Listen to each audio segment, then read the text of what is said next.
Good afternoon and welcome to University of Iowa and Big Ten softball here on the Iowa Sports Radio Network. I'm Jerry Koala, game number 2 of the Minnesota-Iowa softball series. And what a game it was in game 1 yesterday. The Hawks win that game 9-8, led early at 2-0 at the end of the first inning on a 2-run home run by Kalena Burns. Minnesota would score 8 in the top of the second inning. Iowa would come back and score 2 more in the bottom of the second, but still trailed 8-4. The next 2 at-bats for each team were lifeless, and then Iowa would score a run in the bottom of the 5th inning to make it an 8-5 game, and then in the bottom of the 6th, the Hawks exploded for 4 runs and a 3-run home run, the big blow by Kalena Burns, her second home run of the day and her 3rd of the season, and that propelled Iowa to the 9-8 lead in the top of the 7th inning. Devin Greer able to mow down the Minnesota Gophers and struck out McKenna Dowell to end the game. Greer picks up the win, goes to 3-3, and Emily Levitt was credited with the loss. She, in replace of Autumn Pease, both of them went 3 innings pitched. Levitt gave up 5 hits, 5 runs, all of them were earned runs, 2 walks and a strikeout. And today is game number 2. I had a chance to talk to head coach Renee Gillespie here a few minutes ago, and I know the hangover of a big win, a come-from-behind win like that one yesterday, can't hold over into today, but it is still in their minds, and it gives them a little bit of inspiration. Here's what she had to say. Get ready for the second game of this Iowa-Minnesota softball series here from Bob Pearl Field. Iowa head coach Renee Gillespie standing by. You know, Coach, I'm still excited about that come-from-behind win by this Iowa softball team yesterday, and they just really stayed the course and let it happen for them. Yeah, it was great to see that yesterday, especially having our first Big Ten win was so important. You know, kind of came up big at the plate for us twice to get us some RBIs and give us that win. But pitching staff did a wonderful job on the mound, supporting each other. Denali with that start, and then Devin Greer being able to come in and close that game up, only giving up 2 hits. That was a good routing for him. So talk about Kalena then. Now she in her junior year, and I had mentioned during the broadcast yesterday about her freshman year how she really had, unfortunately it was the pandemic year, but she really had broken out then. And then last year was, just a cruising year, but now she seems to have found her stride, at least at this point. Yeah, I think she's been working all season long just to find how to be comfortable again in the box. Sophomore year was tough for her, and being able to come back in and just keep it simple again. I think a lot of times the kids have a great freshman year and they look at their sophomore year that it should have just exactly the same year, and it doesn't happen that way. Pitchers know how to throw them, and they have to make adjustments, and I think she's finding herself right now just getting back relaxed in the box and having fun again. Does that power surprise you, though, or have you seen that out of her? It just has to be the right pitch during the game. Yeah, absolutely. She's always had that power. You saw that her freshman year.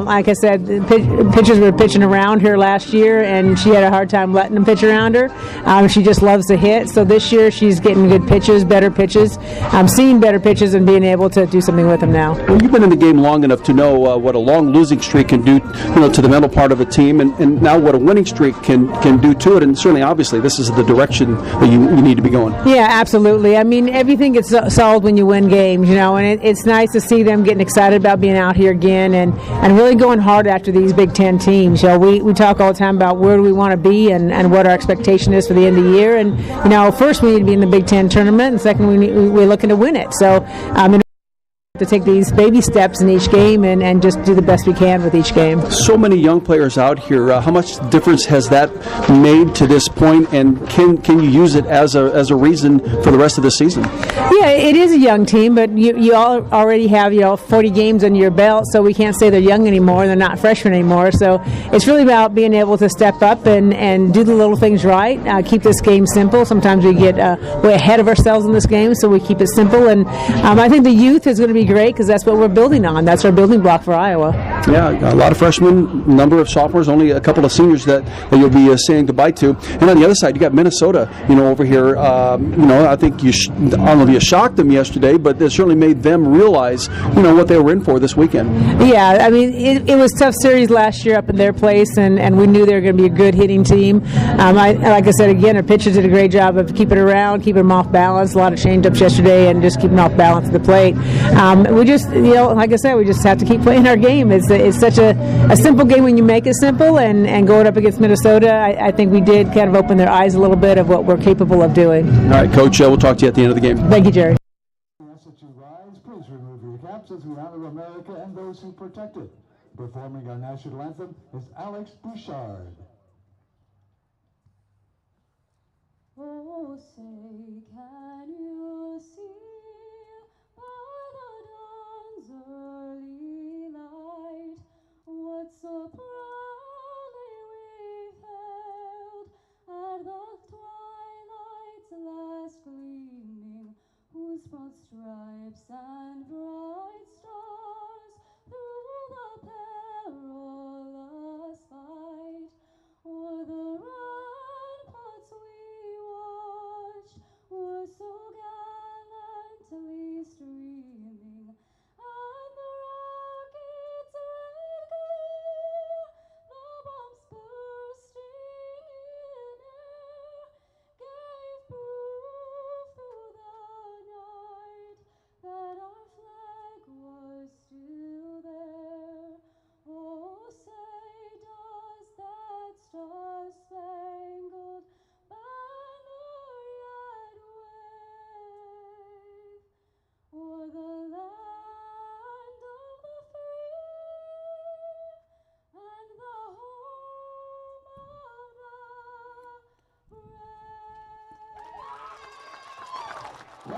brave? 51 degrees currently in Iowa City, and nothing but the sun in the sky for this second game of the three-game series between the Iowa Hawkeyes and the Minnesota Gophers on this Saturday afternoon.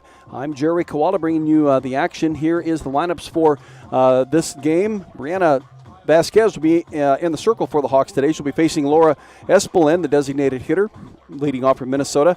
Ellie Jensen playing left field, batting second. Natalie Den Hartog, senior center fielder, batting third. Chloe Evans, a sophomore right fielder, batting fourth. Sydney Strelo is a junior second baseman, batting fifth. Megan Dre will be at first base and batting sixth today. Sarah Kinch behind the plate, batting seventh. McKenna Dowell at shortstop, batting eighth. And Kayla Chavez is the third baseman. She is batting the ninth spot for Minnesota today. Emily Levitt will be in the circle for Minnesota when they hit the defensive side. Brodie Klosterman will start it off for the Hawks when Iowa's up to plate. She's a sophomore center fielder. Nia Carter batting second, playing right field. Tristan Doster behind the plate, batting third. Freshman Colena Burns at first base today. Actually, the lineup is exactly like it was yesterday. Burns batting fourth. Denali Lecker is batting fifth, and the designated hitter today, Riley Sheehy, batting sixth, and the left fielder Grace Baines is at shortstop again today, the sophomore, batting seventh. Amber DeSena playing third base, batting eighth. And Sophia Maris, the junior from Johnston via Des Moines Area Community College, is batting ninth. And again, as I said, Brianna Vasquez is in the circle today for the Hawks to begin this game against Minnesota. In yesterday's game, the Hawks did use two pitchers. It was Denali Lecker who started, then Devin Greer would finish it. Denali would go 1.2 innings, and Minnesota tagged her for 8 runs, and all of them were earned, including a grand slam home run. And Laura Espelin begins the at-bat for Minnesota, 385 hitter. In yesterday's game, Espelin hit 3 singles. She scored 1 run. Left-handed hitting slap hitter. She is ahead in the count at 1 ball and no strikes, and now it is 1-1 with the strike call. Beautiful day out here at Bob Pearl Field is what we were anticipating coming into today's game. Hawks and the Gophers got through yesterday. Really quite a fine softball game that it was, 9-8, and under those current weather conditions at 38 degrees and a wind chill right around 30. Stiff wind, though, out of 10 to 20 miles per hour. But again, that's all moved on. We're getting into springtime weather. Espelin ahead in the count at 2 balls and 1 strike. Here's the pitch from Vasquez. That is down and away. So it's 3 balls and 1 strike on Laura Espelin. Lauren Espelin hit over the 400 mark just a week ago in the Illini game. Illini series, that is. Here is one that she'll lift up into center field. Then camping underneath it is Briley Klosterman and making the catch out in center field. So 1 out in Minnesota's top of the first inning.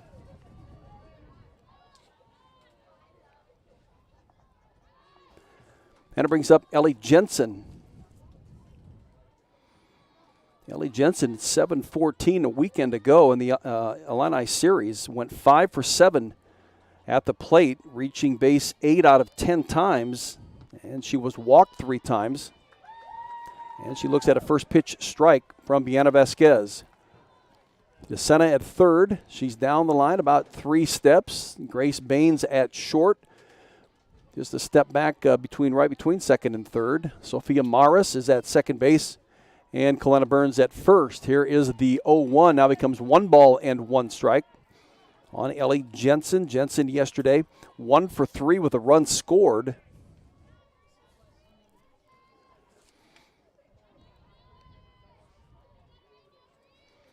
Here is the 1-1 that's fouled back into the backstop.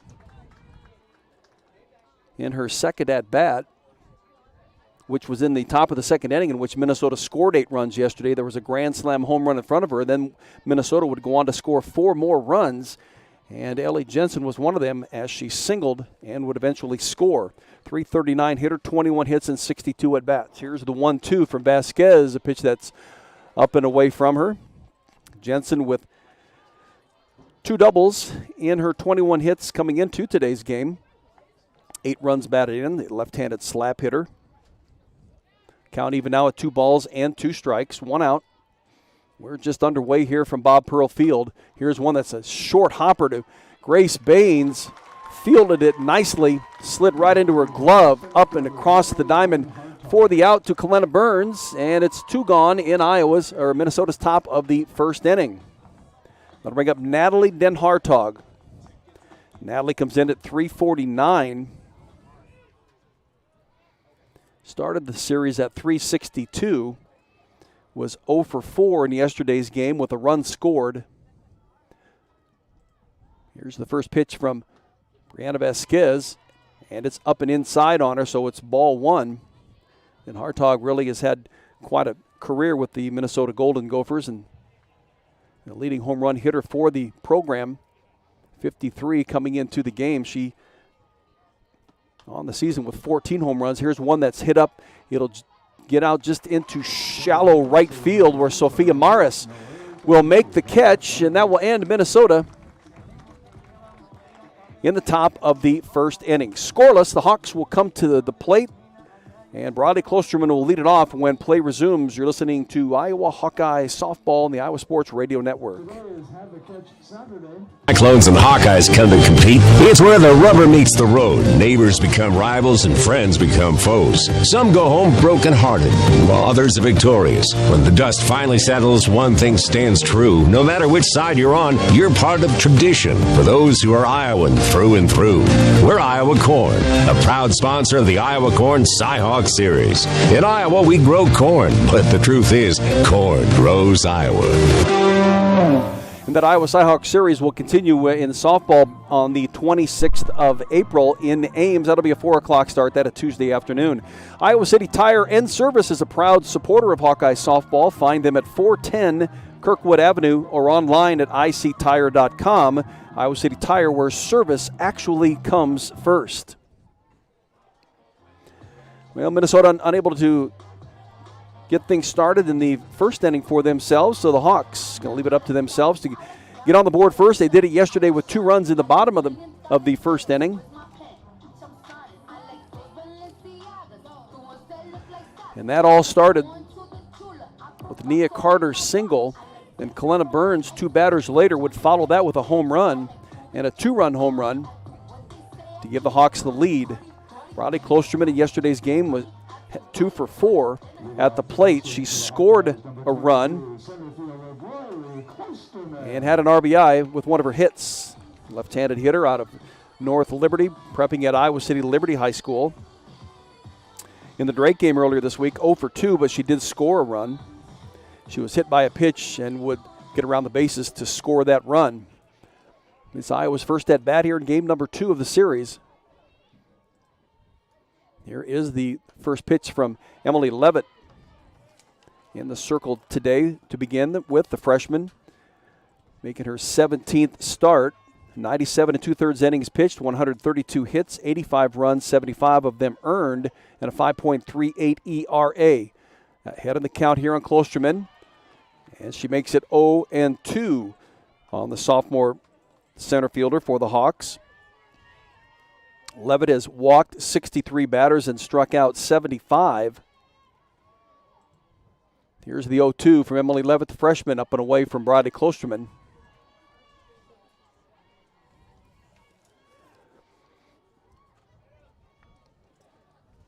Chavez at third base. McKenna Dowell is at shortstop. Sydney Strelo at second base. And at first base is Megan Dre in the infield. There is the 1-2. This is now 2 balls and 2 strikes. Sarah Kinch behind the plate, catching Emily Levitt for Minnesota. Left field is Ellie Jensen. Center field, Natalie Den Hartog. And right fielder is Chloe Evans. Here's the 2-2 to the leadoff hitter for the Iowa Hawkeyes. And it's a pitch that's fouled away down the left field line into the softball diamond behind us here. Yeah, the Coralville Strip's a little buzz here today. People getting out and enjoying the fine day that it is.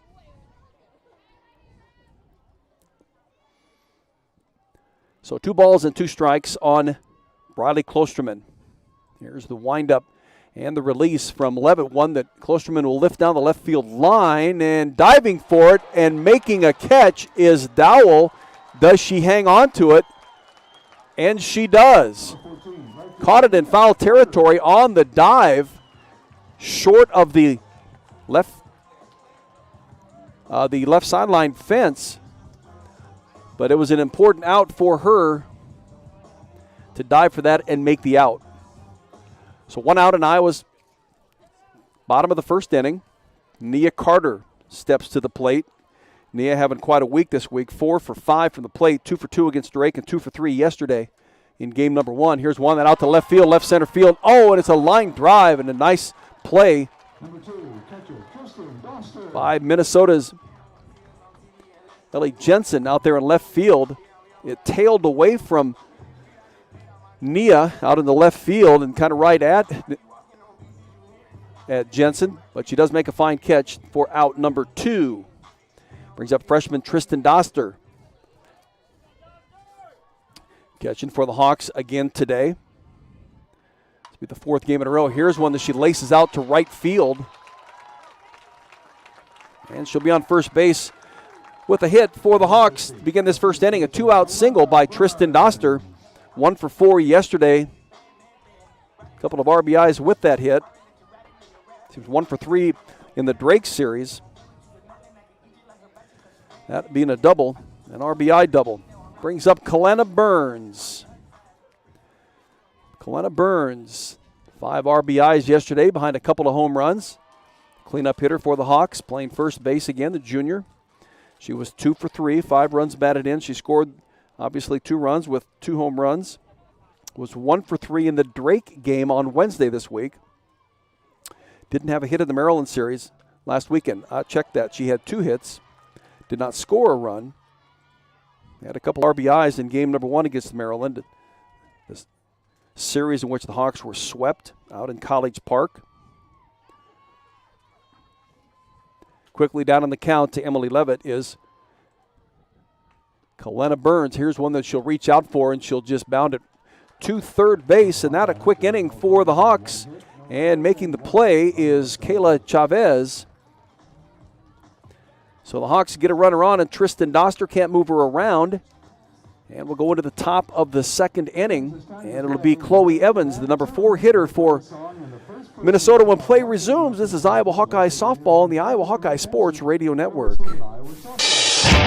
Looking for a place to go before and after Hawkeye home games? Make a night of it at Graduate Iowa City Hotel. Take advantage of our in-house Topgolf Swing Suite for a full bar and a menu of American classics, and most importantly, a selection of exciting virtual games from favorites like golf, football, and baseball to more unique options like zombie dodgeball. Call 319-337-4058 for details and reservations at Graduate Iowa City Hotel. Iowa Hawkeye baseball going on this afternoon. It's a doubleheader. First game began at 1 o'clock. It's now in the bottom of the fourth inning. Actually, the top of the fourth inning. Iowa leads Illinois by the score of 1-0. Iowa with a run and 3 hits. Illinois with no runs and 2 hits. And again, that's the first of a doubleheader between Iowa and Illinois. Big Ten battle. So Minnesota comes to the plate. The number 4 hitter. They went down in order in their first at-bat. And it is Chloe Evans. Evans, a left-handed hitting right fielder, 2 for 3 yesterday in that first game.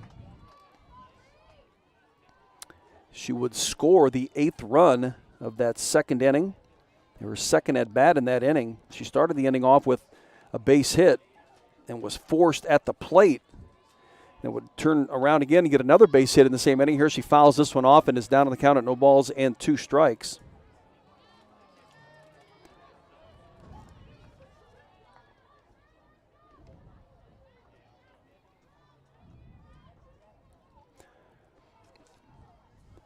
Brianna Vasquez in the circle for the Hawks. Ahead of the count at no balls and 2 strikes. To Evans in an off-speed pitch that gets her to swing at and miss. First strikeout of the game for Brianna Vasquez. And on the season for Vasquez, it's her 71st strikeout. Starting her 20th game, 78 innings pitched, 97 hits she's given up, 62 runs, 52 of them earned. With a 4.67 ERA, has a 6-8 record, has walked 41 batters and now struck out 71. Senior transfer from Central Florida. And she's facing Sydney Strelo. Strelo with a .247 batting average, 21 of 85. 5 doubles, 3 triples, and 6 home runs. Strelo was 1 for 2 yesterday with a run scored, an RBI. She walked twice. Count even at a ball and a strike. It's the top of the second inning. 2 quick at-bats in each of these teams' first at-bat. Probably just not used to the sunshine. A little bit different atmosphere to be playing in than what they've been used to here in Iowa City, especially for the Hawks. And it's a ball and 2 strikes now on Sydney Strelo, junior second baseman from Kenosha, Wisconsin. Here is the 1-2 that she gets around on and will hit it fouled on the third base line. Will remain at this at-bat with, again, a 1-2 count on her. Strelo in the weekend series against Illinois last weekend walked 5 times, but when she did hit, she was above 400.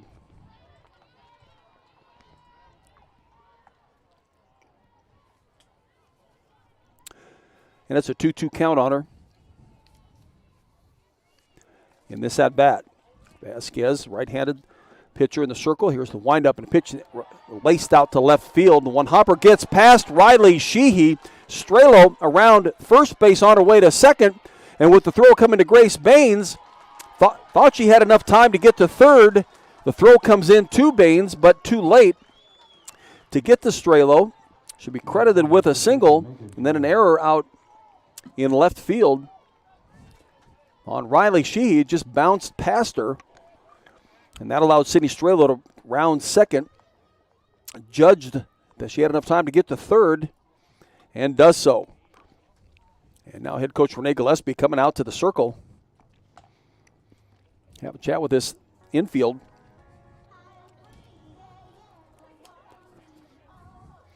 Outside of the baseball team playing today, the rowing team is in Las Vegas this weekend for some rowing activity out in Vegas. It's the Pac-12 Open. I'll get a chance to see them row in a couple of weeks, as they'll be hosting an Open out in the Iowa River. I think they perform over by Hansher Auditorium, but I'll find that out. I'll get my first opportunity to broadcast a rowing competition. Talk more about that as we go along. And so that brings up Megan Dre. Dre, the senior first baseman. Batting .244, 20 hits and 82 at-bats. Here's the first pitch to her that she'll foul and out of play down the right field line. Yesterday, Megan was 1 for 4. She scored a run.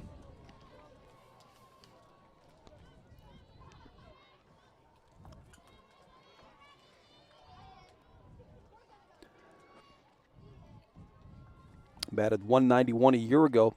Started and played in 29 games. Here's a pitch that's called strike 2 on the inside corner. Had 17 hits and 89 at bats, 3 doubles and a couple of home runs last year. Minnesota a year ago went 31-13.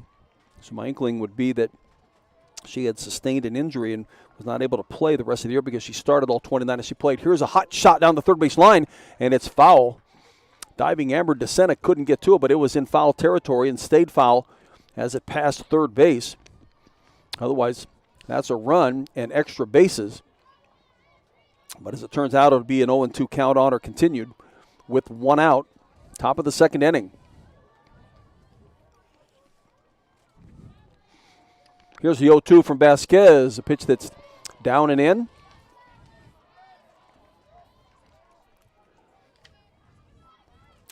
One ball and 2 strikes on Megan Dre. Has 7 doubles and 5 home runs on the season. Here's the 1-2 from Brianna Vasquez. And here's one that's lifted out to right center field. It's going to score.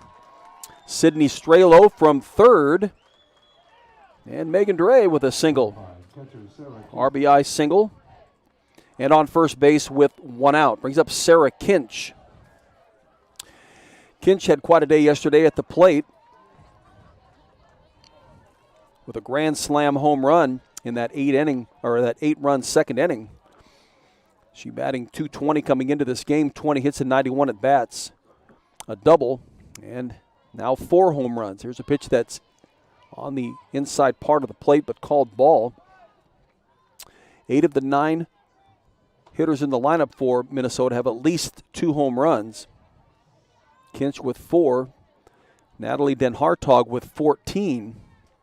Here's the 1-0 from Brianna Vasquez, called strike 1 on the outside corner. The only player in the lineup who does not have a home run in the season is Ellie Jensen, senior left fielder.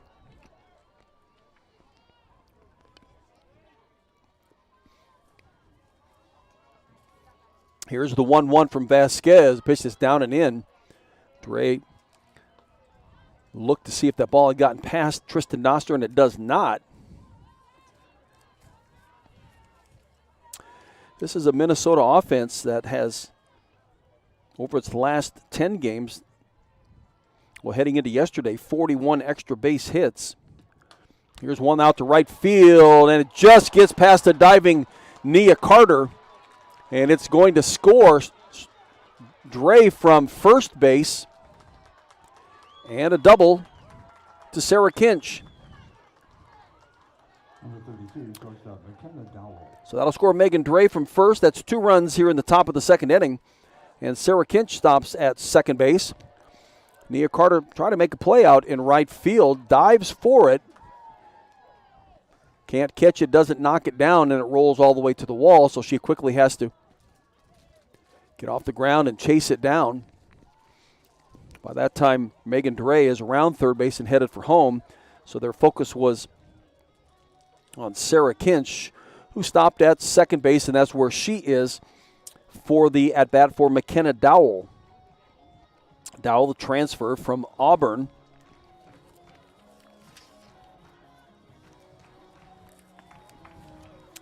Had some significant time with the Auburn Tigers.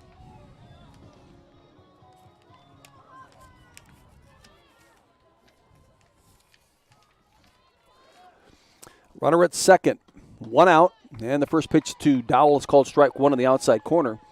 While an Auburn Tiger, she played in 120 games a year ago, 42 hits and 19 runs batted in. So certainly she can put the ball in play. Pitch is upstairs, so it's 1 ball and 1 strike. 1 out, 2 runs in for Minnesota, leading this game 2-0. On Brianna Vasquez, the senior pitcher in the circle. Here is the 1-1 off-speed pitch. It's called strike 2. Vienna really has good control of that off-speed pitch, freezes the batter in the batter's box, and just slides by for a strike. Here's the 1-2 that's upstairs. 1 ball and 2 strikes on McDowell.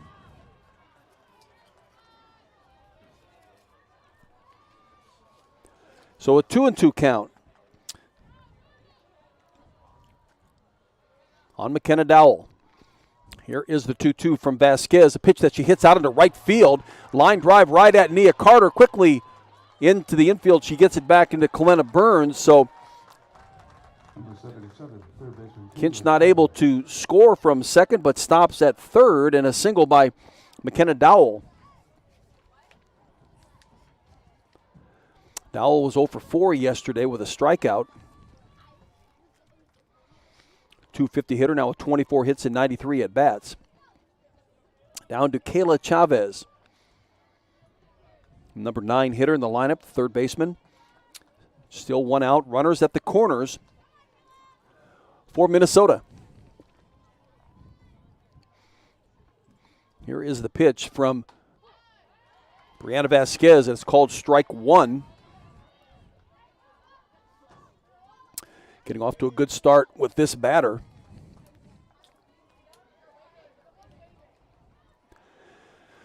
Yeah, in the count of no balls and 1 strike. Here's the pitch that's lifted down the third base line. It's going to go foul. Can the Hawks get to it? They cannot. Amber DeSena can't get to it, and neither can Grace Baines from shortstop, just out of their reach.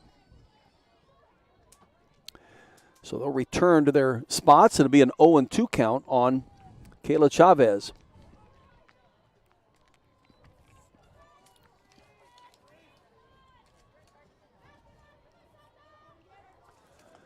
Here is the 0-2, a pitch that she'll ground right to Grace Baines. She's going to go home. They're going to have a play. Now they're going to get a rundown.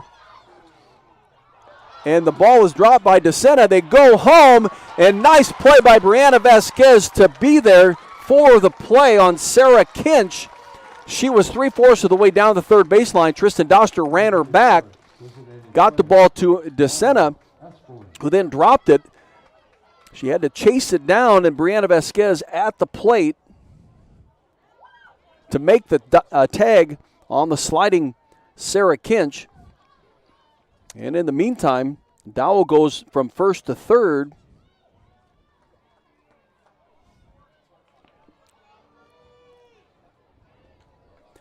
And we're at the top of the order.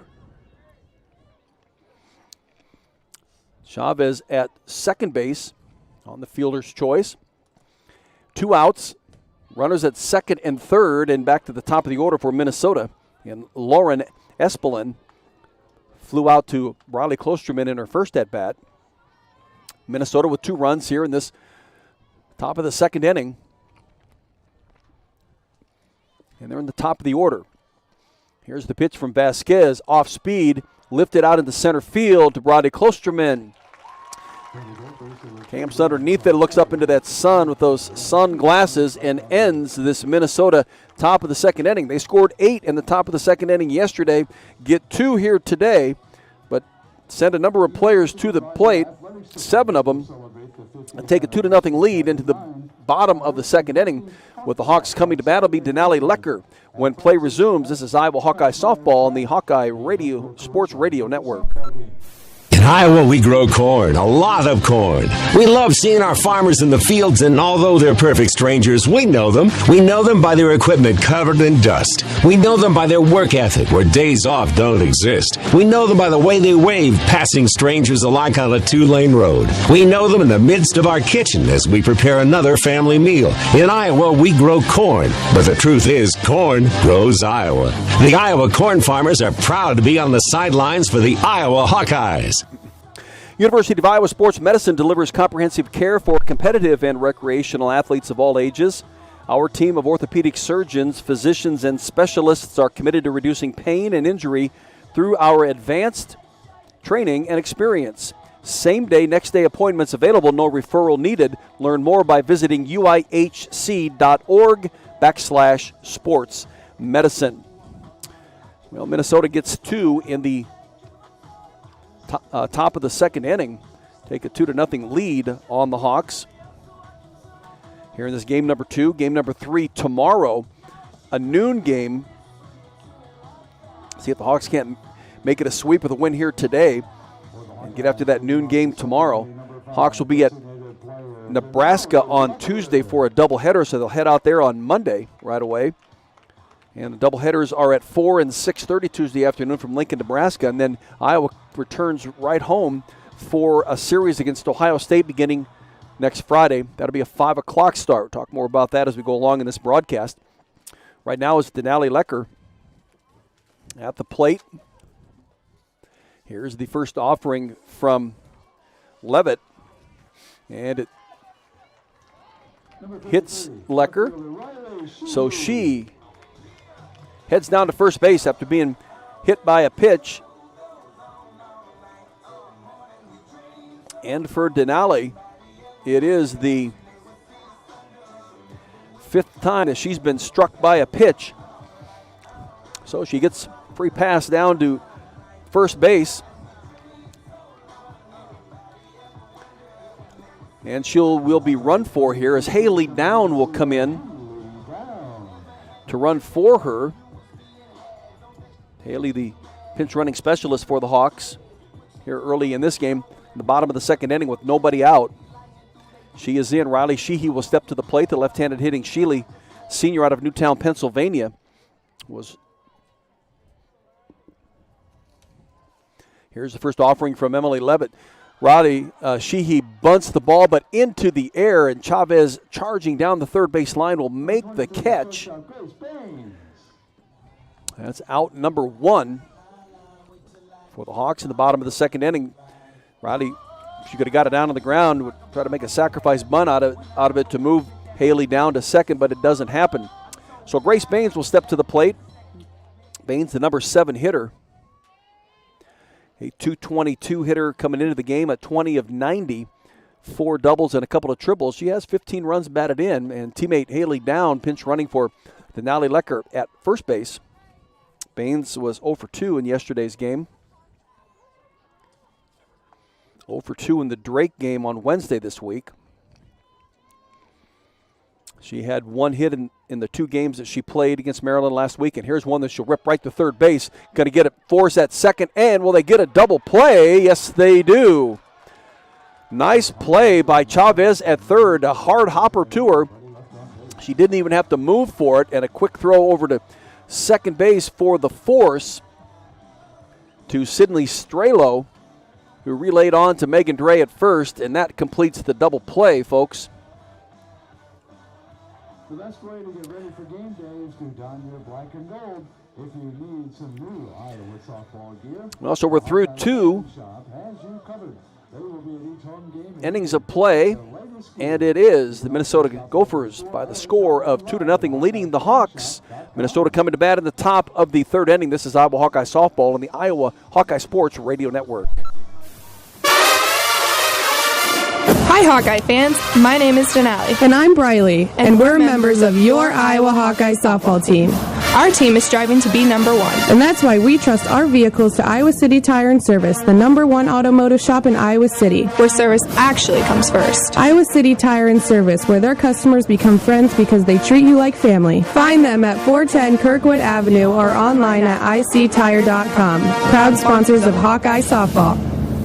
Home of the Hawkeyes, Finkbine Golf Course and Bumps Restaurant is open for the 2022 golf season, featuring 18 holes of public golf at Finkbine, as well as handcrafted American fare and Bumps Restaurant. Stop by today to enjoy quality golf at Finkbine and food at Bumps Restaurant. Talked to Josh Burkett before this game, and he has been there a couple of times, said it's outstanding, to say the least.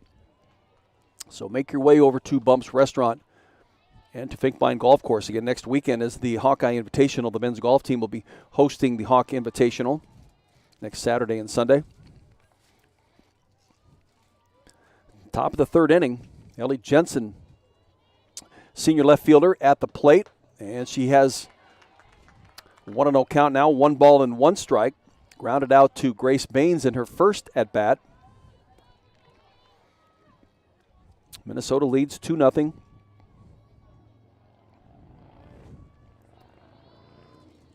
We're in the top of the third. Here is the 1-1. Jensen squares to bunt.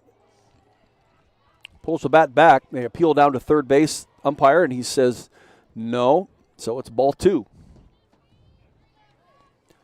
Ball 2 on Ellie Jensen. Number 2 hitter in the lineup, a .339 hitter, 21 hits and 63 at-bats now, a couple of doubles. Yesterday she had a hit in 3 at-bats and scored a run. Ahead in the count at 3 balls and 1 strike on the senior. Brianna Vasquez for the Hawks in the circle. Here's the 3-1. And she tries to slap hit it out into left field and fouls it down the left field line and out of play. So the count is full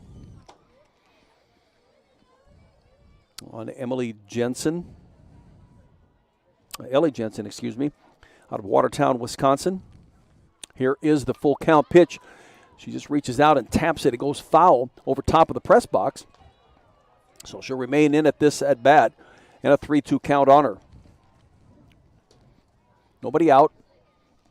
Minnesota leads 2-0. Hawk infield playing about a step in, especially at the corners. Baines in as well. Here is the pitch that she just slaps out into center field right to Brody Klostrom. And they tried to play a slap hitting defense, and she just finds a gap right out there just into right center field. Very shallow right and center field. And a base hit. Brings up Natalie Den Hartog. Had 4 RBIs a week ago in the series against Illinois. Den Hartog coming in with a .349 average. And into this game, she had a .362 average coming into the series. Was 0 for 4 yesterday. Here's the first pitch that's up and in on her. Popped up to Sophia Morris at second base in her first at-bat.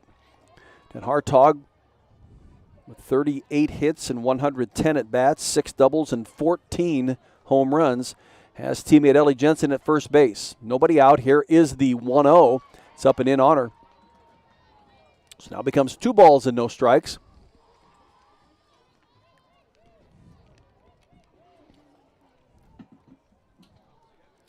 Nice crowd on hand here today for the Iowa Hawkeye Minnesota game number 2.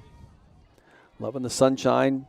Temperature in the lower 50s, 53 degrees. Here's the 2-0 to Den Hartog. He gets out in front of that pitch. And now they're going to call the runner out for batter interference, perhaps. We're going to send her back to first base. The umpire, home plate umpire, has indicated something at home. He's talking to his compadres. Jensen's still standing on second base.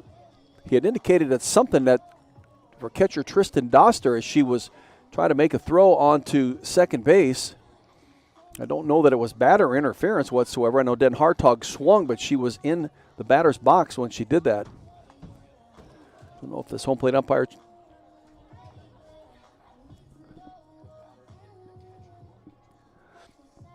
with the bat or so on the follow through from Den Hartog.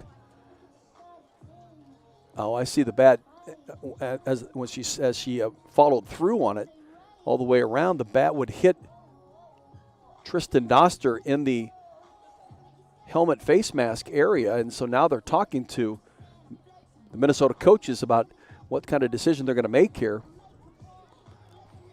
I mean, she didn't get out of the batter's box at all, and she was just following through.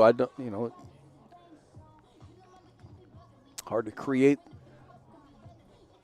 a new definitive rule for a batter that might somehow make contact because she was just following through on her swing, and it struck Tristan Doster. And now they're going to call Den Hartog out at the plate. I guess it's going to be some kind of a batter interference rule.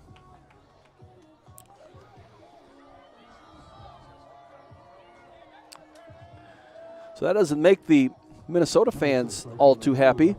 And Jensen will also have to go back to first base.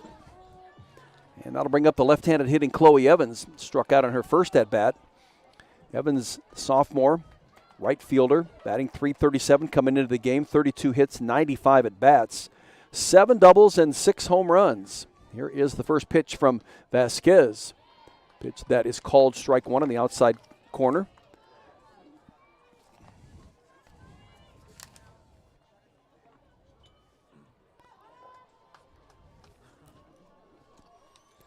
So 0-1, here's the pitch from Vasquez, an off-speed pitch that Evans will get around on. Foul it into the backstop. Chloe yesterday 2 for 3 with 3 runs batted in. Had a double.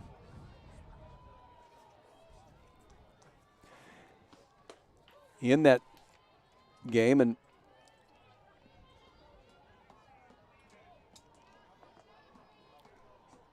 she would later score after that part of that 8-run inning. Second inning in yesterday's first game. Here's the 1-2 from Brianna Vasquez. Pitch hit that outside corner. Strike 3. So Chloe Evans now back-to-back strikeout victim. There are 2 at-bats, 2 gone in Minnesota's top of the third inning. Brings up Sydney Strelo. Strelo singled and would eventually score the first of the 2 runs back in their top of the second.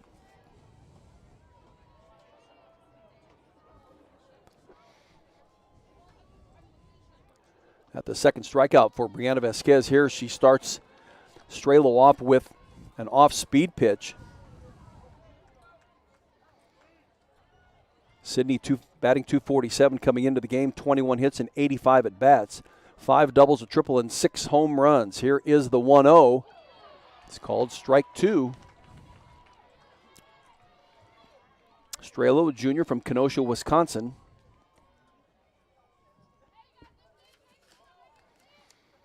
Who a year ago batted .202 with 22 hits and 109 at-bats. Here's the 1-1. And it's upstairs, so it's 2 balls and 1 strike. 2 outs in Minnesota's top of the third. Minnesota leading this game 2-0.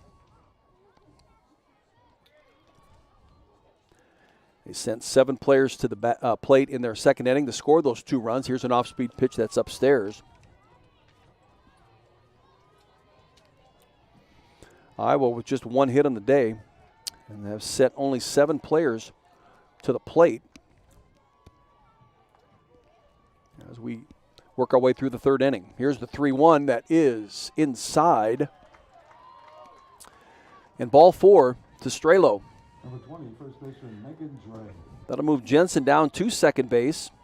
And with 2 outs, the number 6 hitter in the lineup, Megan Dre, comes to the batter's box. Right-handed hitting Dre, first baseman, singled and scored. Scored the second run of those 2 back in their top of the second at-bat. Tristan Doster trots out to the circle to have a conference with Brianna Vasquez.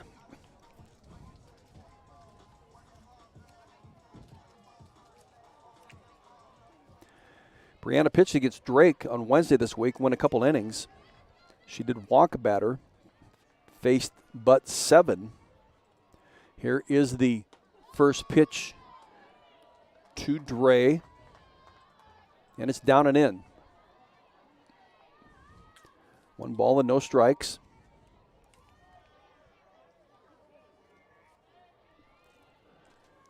Here's the 1-0 to Dre. She lifts it out into right field where Nia Carter will get up underneath it and make the catch and end Minnesota in this top of the third inning. Well, a controversial call at the plate on Natalie Den Hartog made the first out. Chloe Evans would strike out, and then Megan Dre would just fly out here to end this top of the third. But Minnesota continues to lead this game by the score of 2-0. The Hawkeyes coming to the plate in the bottom of the third inning. It'll be Amber DeSena, Sophia Morris, and Brodley Klosterman when play resumes. You're listening to Iowa Hawkeye Softball on the Hawkeye Sports Radio Network. Anything can happen when the Cyclones and Hawkeyes come to compete. It's where the rubber meets the road. Neighbors become rivals and friends become foes. Some go home broken-hearted, while others are victorious. When the dust finally settles, one thing stands true. No matter which side you're on, you're part of tradition. For those who are Iowan through and through, we're Iowa Corn, a proud sponsor of the Iowa Corn Cy-Hawk Series. In Iowa, we grow corn, but the truth is, corn grows Iowa. Of the Big Ten games yesterday, it was Northwestern drubbing Ohio State 12-3. It had 4 home runs in the game. Danielle Williams picks up the win. She goes to 15-2 on the season, throwing just 3 innings. Got help from Lauren Dvorak, who also went the final 3 innings, but Northwestern wins that 12-3. Northwestern now 6-1 in the Big Ten, 25-6 overall. The ranked number 6 in the country. Number 9 in the country, after they lost. They did lose to Notre Dame earlier this week. Also, Michigan defeated Penn State 8-0. Alex Storako with a 1-hitter in that game. Indiana over Rutgers 6-4. So Nebraska at Michigan State. Apparently that game was postponed yesterday. They'll play 2 today, as will Wisconsin at Illinois and Maryland at Purdue.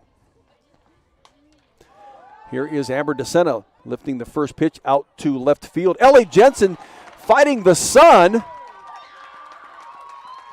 It got into her glove and bounced out as she got right to the warning track. I know she was battling the sun. You could tell with her hand trying to shield her eyes. That ball was right up into the sun.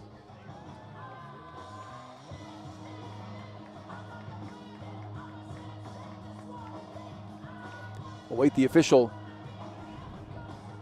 Going to give a base hit to Amber DeSena, who ended up at second base.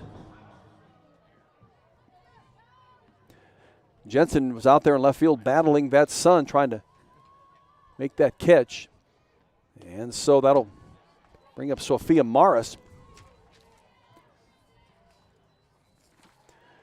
Morris 0 for 1 at the plate in game number 1. She did walk twice and scored 2 runs yesterday.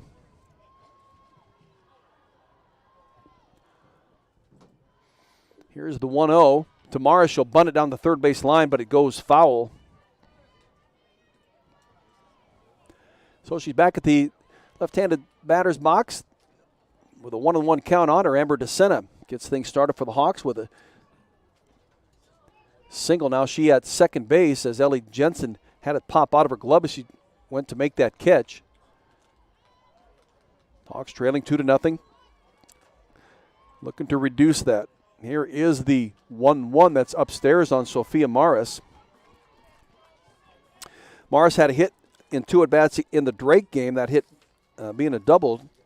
She, the Junior College Player of the Year a year ago at Des Moines Area Community College. Led the nation in 6 offensive categories. Here's the 1-1. She'll lay the bunt down over to third base. Chavez picks it up and on to Strelo to get Morris at first base. But Morris does her job on the sacrifice bunt. And that moves Amber DeSena to third base and brings up Brodley Klosterman. Klosterman, the sophomore phenom out of North Liberty. Had a sensational high school career at Iowa City Liberty. The niece of one former Iowa baseball player and Major League player, Wes Obermueller. Here is the first pitch to her that's up and in. 1 out. Amber DeSena on at third base now. Brodley Klosterman at the plate. Brodley at 253, hitter coming into the game. Popped up to short in her first at-bat. 23 of 92 at-bats. 7 doubles. And has a home run on the season. Here is a pitch that she'll lift out in the left field. Will it get shallow? It does. Jensen dives for it. Can't get it. She makes a valiant effort at it, but she does keep it in front of her, and Dowell out there to get it, but that moves Amber DeSena across the plate. First run of the game for the Hawks. Klosterman with a single and moved her way to second base. And now that'll bring out the Minnesota coach, to talk to this infield. Piper Ritter is the head coach at Minnesota, and she's the 8th coach in school history. She's just in her 2nd season, but she's been in with the Gophers 13 years as a assistant coach. She had a terrific playing career with the Gophers from 2001 to 2004. She led the university in career records for strikeouts with 1,122, innings pitched with 921, and games with 173, and wins with 88, shutouts with 33, complete games with 85. That until Amber Pfizer came along. Take care of most of those records. So the conference is over. Nia Carter at the plate. 1 out. Brody Klosterman at second base. Carter flew out to left field. Line drive shot out to Ellie Jensen in her first at-bat. Yesterday was 2 for 3 with 3 runs scored. She also walked. Here's the 1-0. She bunts. It looks like it bounced off of her leg, so she'll have to come back to the batter's box. It was a great bunt. Don't even know that they would have been able to get her. Chavez quickly down the line at third base. Had it picked up, but the ball was bunted off of her right leg and creates the foul ball, so she'll be back in the batter's box. Here comes the pitch from the freshman, Emily Levitt. And she'll bounce it to Dowell. Dowell across the diamond to Dre for the second out of the inning. And it brings up Tristan Doster. The Hawks with a run in as Amber DeSena, who started the inning with a single, was moved to second on the sacrifice bunt. Made her way to third base and would score on the Brody Klosterman single. Out to left field, and Brody now at third base. Doster at the plate. Here is the first pitch called strike 1. Tristan singled in her first at-bat today. That the only hit coming into this at-bat. Iowa now with 3 hits, with 2 of them here in this at-bat. Klosterman at third, 2 outs. Here's the 0-1 to Tristan Doster that's down and in on her. Doster had 5 hits in 10 at-bats in the Maryland series. One of them was a double, and the other was a home run that she hit. Count even at 1-1. Here's the 1-1 that she swings at and misses, so she's down on the count at a ball and 2 strikes. Was 1 for 3 in the Drake series with an RBI double.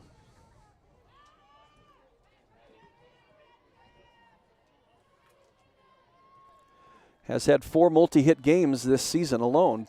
She had a 3-hit game in game number 3 at Maryland. Here is the 1-2 that she swings at and can't make contact and misses and strikes out to end the Hawks in the bottom of the 3rd inning. But Iowa does get 1 run back, trails 2-1 as we head into the top of the 4th inning. And in the 4th inning, it'll be Sarah Kinch starting it off, the number 7 hitter for the Minnesota Gophers. 2-1 Minnesota. You're listening to Iowa Hawkeyes softball on the Iowa Sports Radio Network. Looking for a place to go before and after Hawkeye home games? Make a night of it at Graduate Iowa City Hotel. Take advantage of our in-house Topgolf Swing Suite for a full bar and a menu of American classics, and most importantly, a selection of exciting virtual games from favorites like golf, football, and baseball to more unique options like zombie dodgeball. Call 319-337-4058 for details and reservations at Graduate Iowa City Hotel.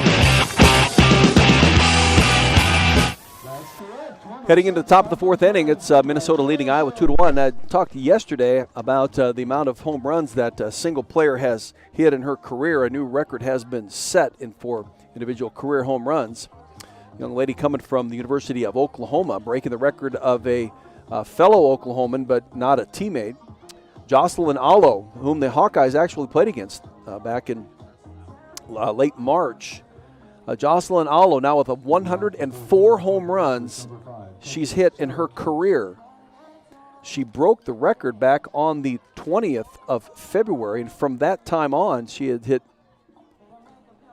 9 more home runs to get up to 104 at this time.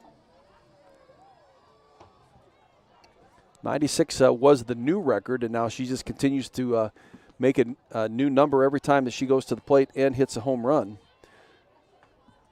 Jocelyn Alo, native of Hawaii, the new leader in individual home runs in a career. Sarah Kinch at the plate, ahead of the count at 1 no strikes. An off-speed pitch that comes from Brianna Vasquez. It's called strike one. So it's a 1-1 count. Kinch doubled in her last at-bat, an RBI double. Here is the 1-1. That's upstairs.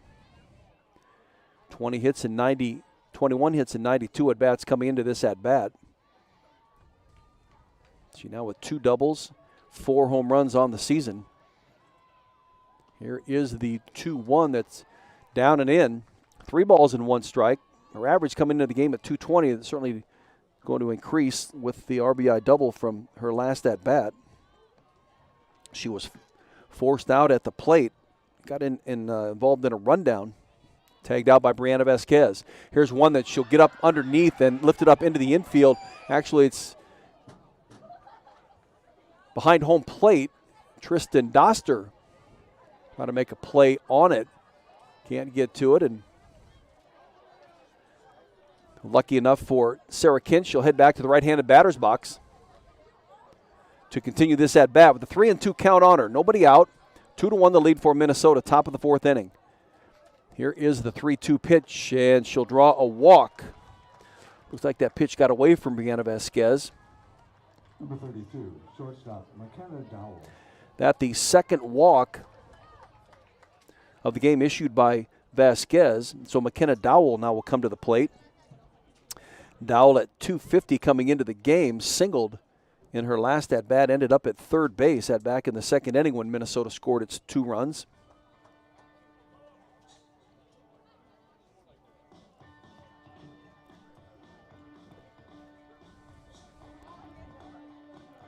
So a pinch runner will be coming out for Minnesota. Delaney Cox will be running for Sarah Kinch.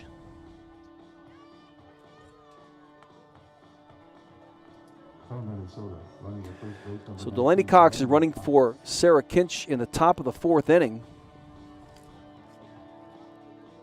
Cox making her 7th appearance. She has scored 2 runs. Apparently primarily used as a pinch runner, although she does have 3 at-bats. Here's one that Dowell will go down and bunt, gets it. Nice cover out there. Tristan Doster does a great job of getting out of that catcher stance and firing a throw down to first base. That's where Sophia Morris on the inside of the first baseline to get the first out.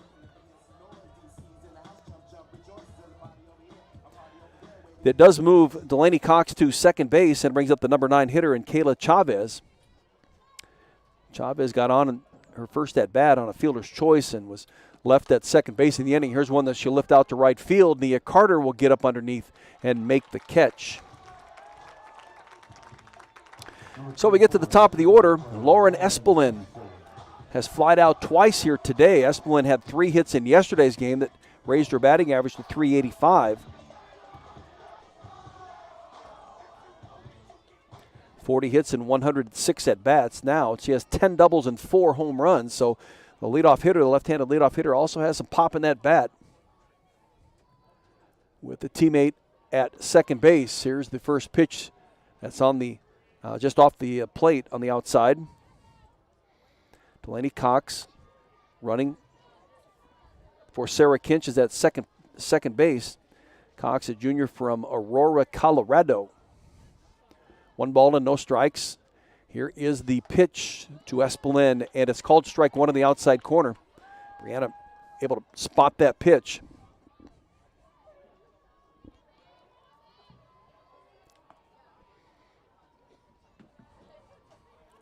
One ball and 1 strike. Here's the pitch from Brianna Vasquez. A pitch that's just dribbled just to the left of the circle, and Vasquez able to get to it, pick it up, and underhanded over to Kalena Burns for the 3rd out of the top of the 4th inning. That a big out for the Hawks. They've kept Lauren Espelin under control here today. She now 0 for 3 after going 3 for 4 yesterday. But the Minnesota Gophers continue to lead this game by the score of 2-1 as we head into the bottom of the fourth inning. When the Hawkeyes come to bat, it'll be Kalena Burns, Denali Lecker, and Riley Sheehy. It's 2-1 Minnesota. You're listening to Iowa Hawkeye Softball on the Iowa Hawkeye Sports Radio Network. In Iowa, we grow corn, a lot of corn. We love seeing our farmers in the fields, and although they're perfect strangers, we know them. We know them by their equipment covered in dust. We know them by their work ethic, where days off don't exist. We know them by the way they wave, passing strangers alike on a 2-lane road. We know them in the midst of our kitchen as we prepare another family meal. In Iowa, we grow corn, but the truth is, corn grows Iowa. The Iowa corn farmers are proud to be on the sidelines for the Iowa Hawkeyes. Heading into the bottom of the fourth inning, here's an update for you from Dwayne Banks Field. The Iowa baseball team now leading Illinois by the score of 3-1 in the bottom of the sixth inning. That, my friends, is the first game of a doubleheader today. Hawks on a great winning streak. Well, they've won 7 of their last 10 games, 3 runs in a row. We've got Illinois beating Wisconsin in a softball game by the score of 4-1. So that'll move Illinois to 4-2 in the league, and Wisconsin now picks up its second loss as Kalena Burns looks at a first pitch ball.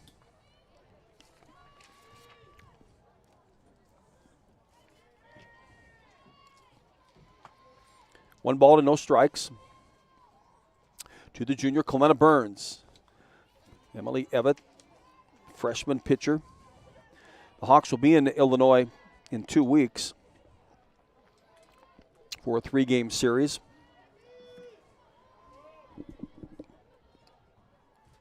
Here's the 2-0 from the freshman Emily Levitt to Kalena Burns out to right field. It's going to get down.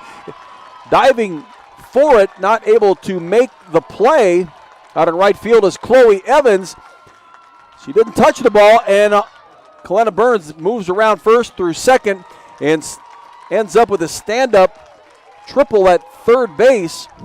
Evans didn't touch the ball out in right field, made a diving effort for it.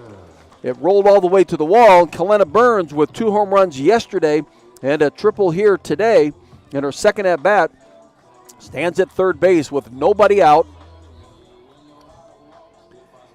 And Denali Lecker at the plate. Lecker at 281 was hit by a pitch in her first at-bat. Was run for by Haley Down. And now a pinch runner coming in for Kalena Burns. And that is Zoe Schulte. Zoe Schulte coming in to pinch run, bottom of the fourth inning for Kalena Burns. And for Zoe Schulte, she's making her 20th appearance. She has scored 7 runs, used primarily as a pinch runner. Here's one that's just hit off the end of the bat by Denali Lecker right back to Emily Levitt. She looks Schulte back to third base, and quickly Denali Lecker is down to a ground ball, out on a ground ball. 1 out, brings up Riley Sheehy.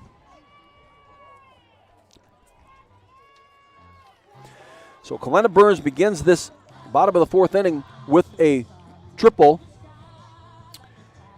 And coming in to bat for the Hawks for Riley Sheehy is Kate Claypool.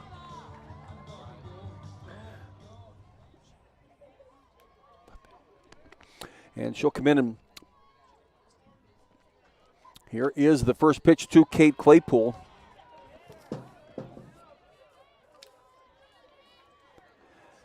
Kate making her 6th at bat on the season. Doesn't have any hits, but she scored a couple of runs. This is her 18th appearance on the season. She is senior out of Des Moines, prepping at Roosevelt High School. Was her high school valedictorian. Got in a couple times in the Maryland series as a pinch runner and a designated player, and she also started in left field, or played left field, that is, in the second game. Here's the line drive shot right at Dre at first base. She stabs it. Zoe Schulte caught off third base too far. And she is nabbed at third base. So what started off as a very promising bottom of the fourth inning turns into a double play to end the Hawks in the bottom of the fourth inning. Sometimes they happen a little bit quirky that way, but it does. We've played 4. We head into the top of the fifth inning. Minnesota continues to lead the Hawks by the score of 2-1. Hi, Hawkeye fans. My name is Denali. And I'm Briley, and we're members of your Iowa Hawkeye softball team. Our team is striving to be number 1. And that's why we trust our vehicles to Iowa City Tire and Service, the #1 automotive shop in Iowa City, where service actually comes first. Iowa City Tire and Service, where their customers become friends because they treat you like family. Find them at 410 Kirkwood Avenue or online at ictire.com. Proud sponsors of Hawkeye softball. Iowa City Tire and Service is a proud supporter of Hawkeye softball. Find them at 410 Kirkwood Avenue or online at ictire.com. Iowa City Tire, where service actually comes first. Well, double plays can have its toll on an offensive team, and that's the second double play turned by Minnesota in this game. For the season,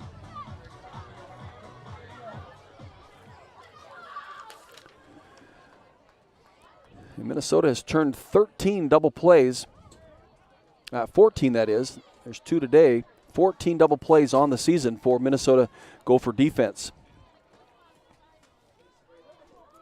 We move into the top of the fifth inning. It's a 2-1 game. There's still a long way to go in this. Brianna Vasquez has done a good job in the circle. She's reached this point. See if she can't take it home, and the Hawks score a run and take the lead. Ellie Jensen will begin on the first pitch. She'll hit it in between DeSena to her left and Grace to her right out into left field, where Kate Claypool now playing left field. We'll scoop it up, get it back into the infield.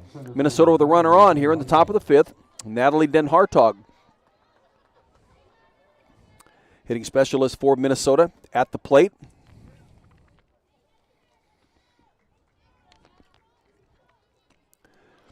Called out on what would seem to be some sort of interference call in her last at-bat. Made contact with the catcher, Tristan Doster, who was trying to throw out a runner down to second base. And then Hartog looks at a first pitch strike. Then Hartog yesterday was 0 for 4 in the game. She did score a run. Batting average of .349, 38 hits, 111 at bats. Here she fouls one back.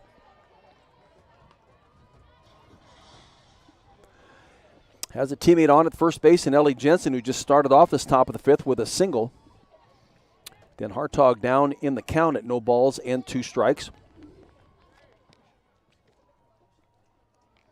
Here comes the 0-2 from Brianna Vasquez, a pitch that's up and in. So 1 ball and 2 strikes. Natalie Den Hartog, a senior out of Hopkins, Minnesota. Has had quite the career for Minnesota. Here's the 1-2. It's an off-speed pitch that's up and away. Certainly been a part of some NCAA regional teams for Minnesota last 3 years.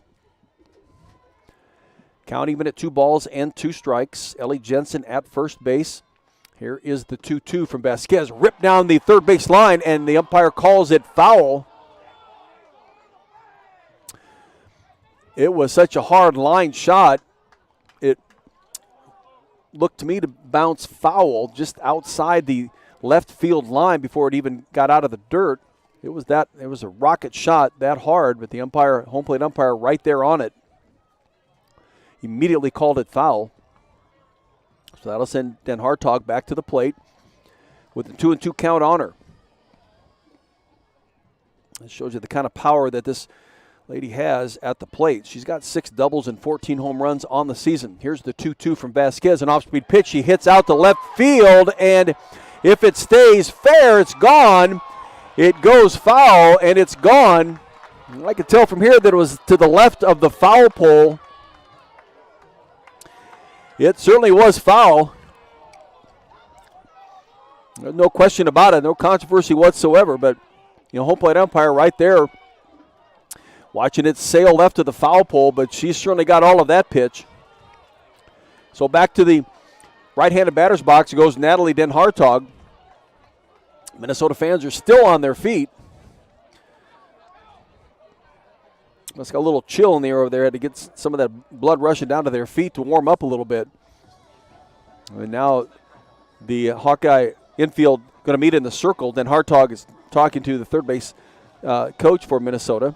I think just trying to settle things down here a little bit. Boy, she got all of that pitch. It was no question it was out of the park. It just happened to be foul. I don't think she quite hit it to the Coralville strip, but it would have been very close. I haven't seen one hit out there yet, but Natalie Den Hartog is one who can do it. Rachel Lewis from Northwestern also is capable, but she won't have that chance this year because the Hawks will be playing at Northwestern. Kendall Lindemann from Minnesota had the strength to hit the ball that far. I mean, that's quite a shot. Now, Den Hartog can hit it out there. Here's the 2-2 again as the play resumes inside. It was a close pitch, but it was off the plate on the inside. So a full count on the senior, Natalie Den Hartog. She flew out, popped up to Sophia Morris at second base in her first at-bat, 0 for 4 yesterday. Hawks have done a nice job to this point of taking care of her bat. Here comes the 3-2 from Brianna Vasquez. Down the middle, one that she lifts. It'll get into the outfield. Coming in to make the catch is Kate Claypool. That's a big out, folks. You can just see Natalie Den Hartog walking off, pulling off that batting glove. Frustrated. One out, one on. And it brings up Chloe Evans. Evans has struck out in her 2 at-bats here today.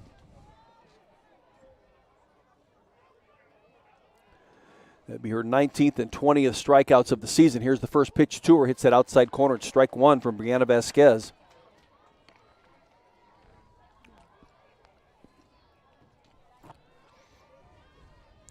Here comes the 0-1 pitch from the senior Vasquez.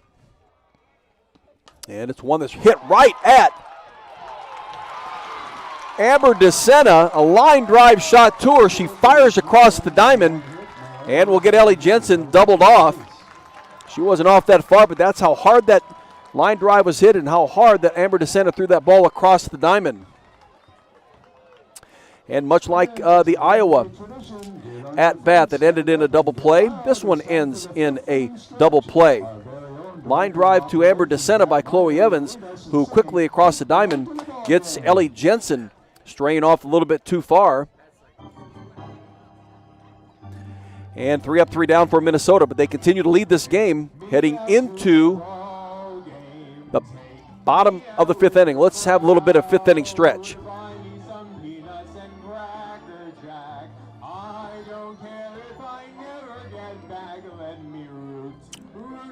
For the Hawkeyes, if they don't win, it's a shame. For it's 1, 2, 3 strikes, you're out at the old ball game. Yeah, gotta love it. One of the University of Iowa sports employees singing the 5th inning stretch here today. There's a sense of pride that comes from the life of a farmer. How many people can say they have a famous tan named after them, or be known for their wave when they drive past neighbors and strangers alike on a 2-lane road? Whether it's a farmer's tan or the farmer's wave, we are proud to be known for a lot of things. We feel that pride every night at the dinner table, knowing we feed our family and yours. Iowa Corn is proud to be on the sidelines cheering on the Iowa Hawkeyes. In Iowa, we grow corn, but the truth is, corn grows Iowa. We start the bottom of the 5th inning. Grace Baines, the sophomore shortstop from Kansas City, Kansas, will lead it off.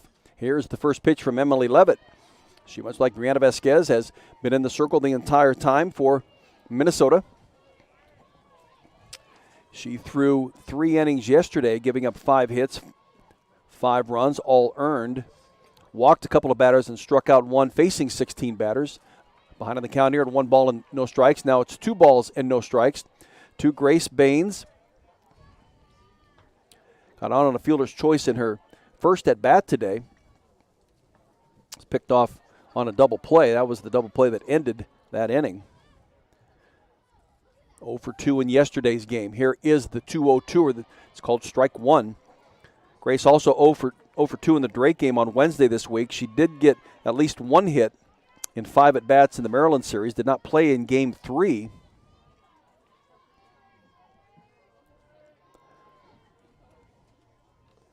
Here is the 2-1-2 that she'll foul it down the right field line and out of play. Baines at 222 coming into the game. 20 hits, now in 91 at-bats. 4 doubles and a couple of triples. So the sophomore shortstop certainly has capability putting the ball in play and finding gaps for extra base hits. Here's the 2-2 from Emily Levitt. Pitch that's called strike 3 on the inside corner. I think Grace thought it was down and in. But the home plate umpire saw it as a strike. He's what matters the most. That just the second strikeout of the day for Emily Levitt.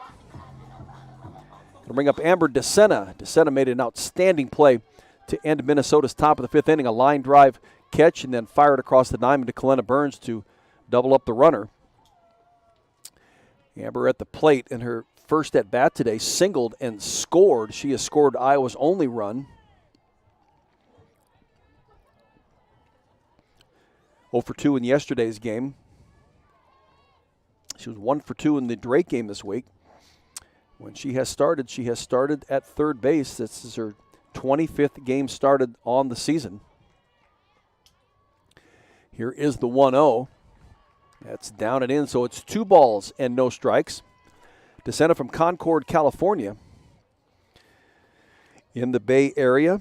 She a 3-time California high school state champion. Comes from teams that are very successful. She was an outside hitter playing volleyball in high school. Here's the 2-0. That she takes a look at. It's now 3 balls and no strikes. A sports and recreation management major here at the University of Iowa. Up in the count of 3 balls and no strikes. 1 out in Iowa's bottom of the 5th inning. Here's the pitch from Levitt. It's down and in. So Amber DeSena will draw the walk. Second time she's been on base here today. And other than a hit batter by Emily Levitt, that's the first walk that she's issued here today. So that'll bring up Sophia Morris, the junior college transfer from Des Moines Area Community College, the junior college national player of the year last year. Led the nation in 6 different offensive categories. Here's the first pitch from Emily Levitt, a pitch that's down and away. She led in runs scored with 105 and hits with 117.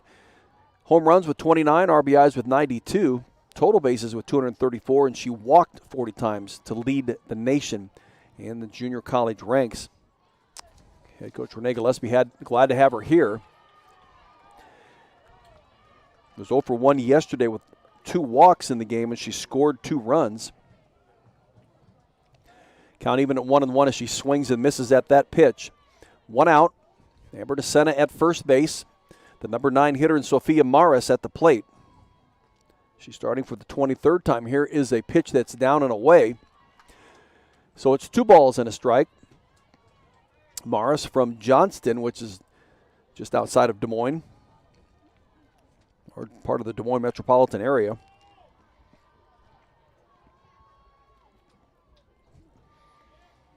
Here is the 2-1 that's up and in on her.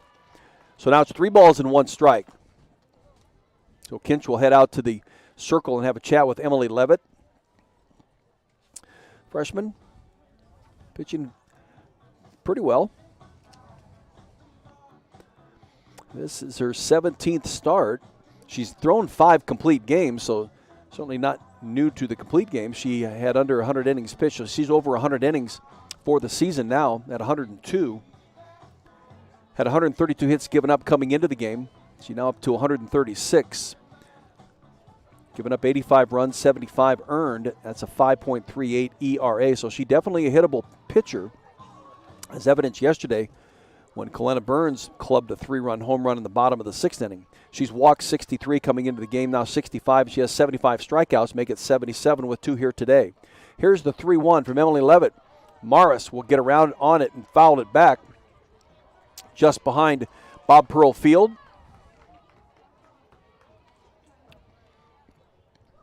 Great crowd on hand here today, folks. Thanks for coming out. Renee Gillespie, I know, appreciates it. This team appreciates it.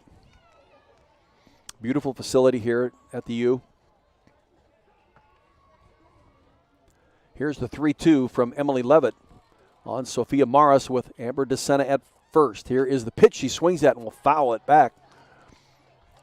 Just got the bat around in time to foul it. See if she can't get connection here. Put it into play. Outfield not playing too deep. Maybe at ordinary position in center and right. Left field, Ellie Jensen is in about a step or two. Probably common for a left-handed hitter like what Morris is. Here is the 3-2. A pitch that's up and in. She draws the walk. So back-to-back base on balls by Emily Levitt. See what head coach Piper Ritter is up to. Will she make the change? I bet she does. She's headed out to the circle as we speak. And Brody Klosterman will be the first batter that either Emily Levitt, she will not face her, and a new pitcher is coming in. And it'll be Autumn Pease, who pitched yesterday. Pease will face probably Klosterman to begin. And against Klosterman yesterday, she gave up a single to her. Pease pitched 3 innings of yesterday's game.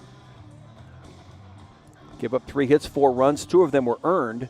Walked a batter, struck out a batter, facing 16 of them. Threw 57 pitches.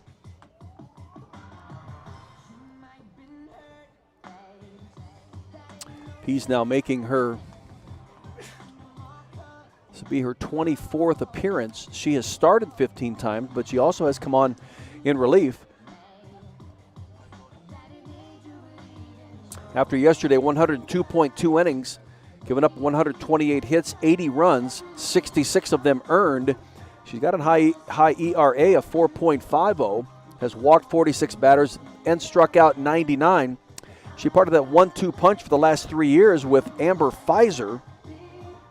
Folks should remember the name Amber Pfizer. Such a strong pitcher for University of Minnesota the last 4 years. 98-35 overall record was Amber Pfizer. Made 166 appearances, 141 games started, 77 complete games, and a brilliant career she had with Minnesota. 953 strikeouts she had in her career and 859 innings pitched.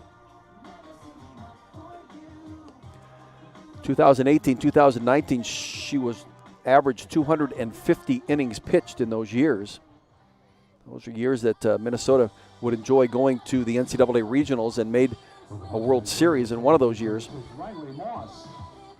And now it is Autumn Pease in the circle. Roddy Moss has come on to run for Amber DeSena. Moss, freshman out of Muscatine.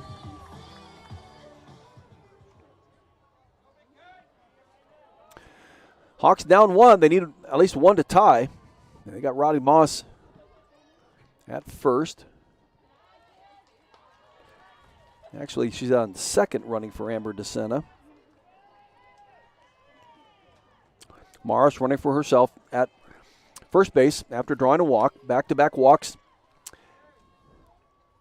here in this bottom of the 5th inning with 1 out. Here is the pitch from Autumn Pease. And the catcher, Kinch, showing a little bit of arm. Rifling it down to Strelo at second base as she thought maybe Riley Moss got off a little too far, just to see if the freshman can react and get back quickly enough, and she does. So it's a 2-0 count on Bradley Klosterman. Has a hit and a pop out. Here's the pitch that's upstairs, so it's 3 balls and no strikes. I think Pease is aware of the fact she can't give Briley a good pitch to hit. Briley's been a pretty steady performer all season long. Started the season off with a 5-game hitting streak. Here is the 3-0 that now becomes strike 1. In her first 17, well, in her first 8 games, she had hit safely in 8 of 9, then went on a 7-game hitless streak, and it started to heat back up here from the plate. 2 for 4 yesterday. Here is the 3-1 tour that is upstairs, and again, Riley Moss straying off a little too far. Kinch with the throw down, and Moss diving back, and Bradley Klosterman. Okay, so it's a full count now on Bradley. I guess the home plate umpire, they had that delay strike call. So it's 3 balls and 2 strikes on the sophomore, Bradley Klosterman. 1 out, runners at first and second, 2-1 lead for Minnesota. Hawks threatening here. Here's a pitch. Bradley will lift it out into center field to Natalie Den Hartog. Riley Moss will tag up, head to third base. Does she get there? She does, under the tag, just in front of the throw. A nice throw by Natalie Den Hartog, but a high tag applied by Chavez, and Moss got underneath it. Umpire right there on top of it. So Klosterman with the sac fly. Out to Natalie Den Hartog, and on the throw to third, Sophia Morris moves to second. And to bring up Nia Carter. See if Nia can come through with a base hit here. Maybe score 2, give the Hawks a 3-2 lead. Here's the first pitch from Autumn Pease to Carter, and it's up and in on her. Nia on the day 0 for 2. 2 for 3 yesterday with 3 runs scored. She also walked in the game. Nia coming in with a .441 batting average. 45 hits, 104 at-bats. Here's the 1-0 that's up and in on her, so 2 balls and no strikes. Nia's got a couple of doubles and a couple of triples on the season. Good base hit here. Will make a difference in this game. Could change it for sure. She's ahead of the count at 2 balls and no strikes. Here comes the pitch from Autumn Pease. And it's a pitch that's on the outside corner, so it's strike 1.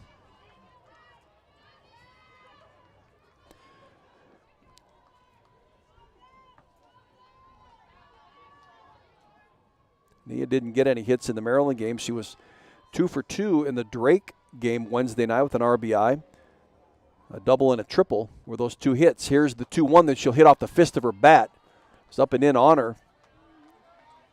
So now becomes 2-2. Started off the season pretty hot. She had hit safely in 9 of her first 10 games. And 13 of her first 15 games before she tapered off a little bit. But she's been very consistent. Here's the 2-2 that she'll foul down right in front of the Hawkeye dugout. She knows how to hang into these at-bats, fight off pitches. She has 13 multi-hit games. She has a 5-hit game, which ties a record set by 4 other former University of Iowa softball players. She had 5 hits. She was 5 for 5 against Houston back on March 18. Here again's the 2-2 from Pease. A pitch that is down and in. Wow, that's hard to lay off that one. Leave it up to the umpire to call, but he sees it as a ball. So it's a full count on the junior from Rancho Cucamonga, California. Say hello to her parents listening in out here. They try to get out to as many games as they can during the year. Here's the 3-2 again as she'll lift right out into center field. It's a base hit. Sophia Morris is going to come to the plate. Here comes a throw from Natalie Den Hartog right on the money. and they nail Sophia Morris at the plate, but Riley Moss will score from third on the single by Nia Carter, and Sophia Morris is thrown out at the plate on a nice throw, a direct throw. Of course, it was in short, shallow center field, but Natalie Den Hartog was right on it into Kinch at the plate, and that will end the Hawks in the bottom of the fifth. But Iowa ties it, and we'll go into the top of the sixth inning with a 2-2 ball game in this game number 2 of the 3-game series, and Minnesota will send their number 5 hitter to the plate, Sydney Strelo, when play continues. 2-2 Iowa and Minnesota in game 2 of a 3-game series. You're listening to Iowa Hawkeye Softball from the Iowa Hawkeye Sports Radio Network. Anything can happen when the Cyclones and Hawkeyes come to compete. It's where the rubber meets the road. Neighbors become rivals and friends become foes. Some go home broken-hearted, while others are victorious. When the dust finally settles, one thing stands true. No matter which side you're on, you're part of tradition. For those who are Iowan through and through, we're Iowa Corn, a proud sponsor of the Iowa Corn Cy-Hawk Series. In Iowa, we grow corn, but the truth is, corn grows Iowa. University of Iowa Sports Medicine delivers comprehensive care for competitive and recreational athletes of all ages. Our team of orthopedic surgeons, physicians, and specialists are committed to reducing pain and injury through our advanced training and experience. Same-day, next-day appointments available, no referral needed. Learn more by visiting uihc.org/sports medicine. Well, the Hawks get a run to tie it at 2 as we head into the top of the 6th inning. The number 5 hitter for Minnesota comes to the plate, Sydney Strelo. Update you now in Iowa baseball from Dwayne Banks Field. The Hawkeyes leading Illinois 4-1 in the top of the 9th inning. First of a doubleheader today from Dwayne Banks Field. Strelo, the right-handed hitting second baseman. Here's the first pitch to her from Brianna Vasquez. Strike 1. Brianna has gone the distance here today for head coach Renee Gillespie. Minnesota just has had really only one inning that they've threatened heavily in, and that's the inning they scored their 2 runs. Here is the 0-1 now. It's up and away, so it's 1 ball and 1 strike on Strelo. She's walked and singled, so she's 1 for 1 on the day. 22 of 86, 5 doubles, a triple, and 6 home runs. Here is the 1-1. That's up and away. And again, another hitter for Minnesota that you just have to be careful of. She very capable of hitting the long ball. Again, a beautiful day here in Iowa City, now 54 degrees. With a wind out of the west-northwest at about 8 miles per hour. The 2-1 now becomes 2 balls and 2 strikes. Tomorrow's temperature expected to be 67 degrees, but a little more breezy. Winds out of the west at about 10 to 20 miles per hour, but warmer. Here is the 2-2. One that's lifted up into the air. Bradley Klosterman coming over to left center field, and it looks like Kate Claypool going to camp underneath of it out in left field and makes the catch for the first out in the top of the 6th inning.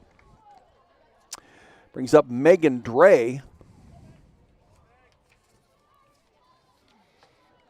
Megan Dre has flown out to Nia Carter in right field. She singled an RBI single and scored herself back in the 2nd inning.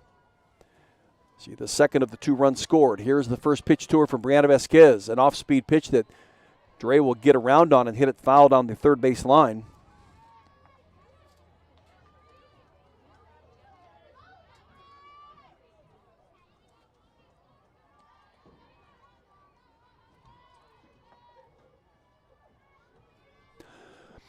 So no balls and 1 strike on Megan Dre. Here is the pitch called strike 2 on the inside corner. So no balls and 2 strikes on Dre, the number 6 hitter in the lineup, hitting .244. Now with 21 hits and 84 at-bats. Here's the 0-2, an off-speed pitch that she gets up underneath. 3 Hawks are giving chase. Here comes Nia Carter, and Sophia Morris nearly collide and try to make that catch out in foul territory. They avoided each other, and the ball fell between them. And Dre will live for at least another pitch in this at-bat. Count remains the same at no balls and 2 strikes.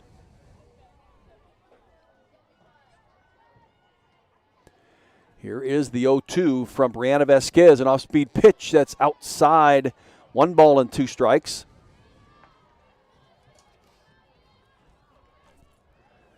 You know, Vasquez, again, coming from Central Florida, back in 2019 at 142 innings pitched, 2020. Here's a pitch that's fouled back, will land on top of the press box. The pandemic year, well, in the 2019 year, she was 11-7. 13 complete games, and in that 11-7 year. Pandemic year, she went 31 in the 3rd innings, just getting herself warmed up. Didn't play in 2021. Here is the 1-2 that's down and in.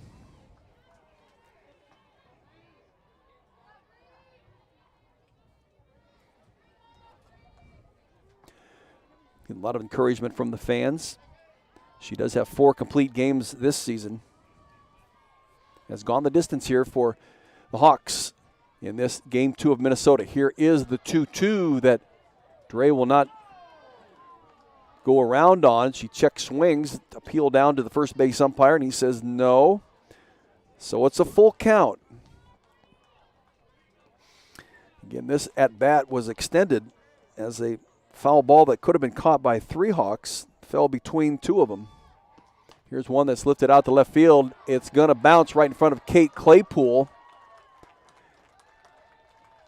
Didn't have a chance to dive for it to make the play, but she does keep it in front of her as it bounces off of her shoulder to her left. Megan Dre not able to advance from first base, but she has a 1-out single. That'll bring up Sarah Kinch. Kinch walked in her last at-bat, stranded at second, and she had an RBI double back in the 2nd, in which Minnesota scored 2 runs. Kinch hit .220 on the season coming into the game. Here's one that she'll lift up out to Nia Carter out into right field, and she'll make the catch. So that's 2 gone in Minnesota's top of the 6th inning. Brings up McKenna Dowell. Dowell, the shortstop, transfer from Auburn.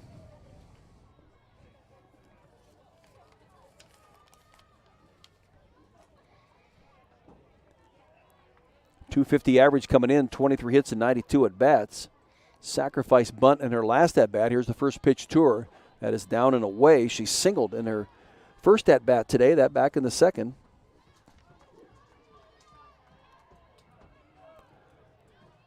So 24, 93 at-bats. Here's the 1-0 from Vasquez on that outside corner, strike 1. Good spot by senior pitcher Brianna Vasquez. Dowell with 4 doubles, a triple, and 3 home runs. The number 8 hitter in the lineup. Has a teammate in front of her at first base in Megan Dre. Here's the 1-1. And it's a pitch that's off the plate. 2 balls and 1 strike.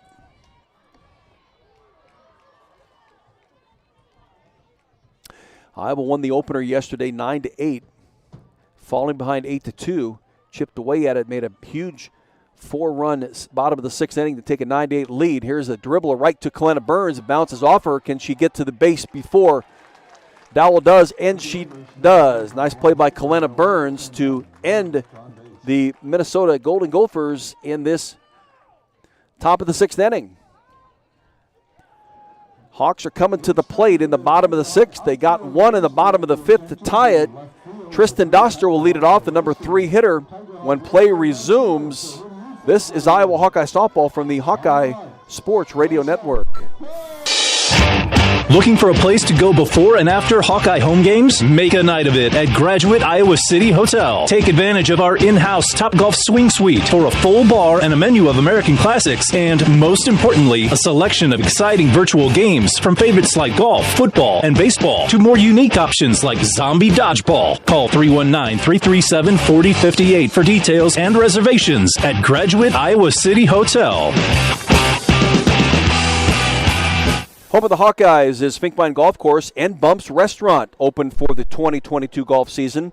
Featuring 18 holes of public golf as well as handcrafted American fare. Stop by today to enjoy quality golf and food. That's Finkbine Golf Course and Bumps Restaurant. Again, next weekend is the men's golf team, Iowa men's golf team, hosting the Hawkeye Invitational at Finkbine Golf Course. Update you now from college baseball up at Dwayne Banks Field. Still in the top of the ninth inning, Iowa leading Illinois 4-1. The Fighting Illini have the bases loaded and nobody out. So Tristan Doster will head to the plate.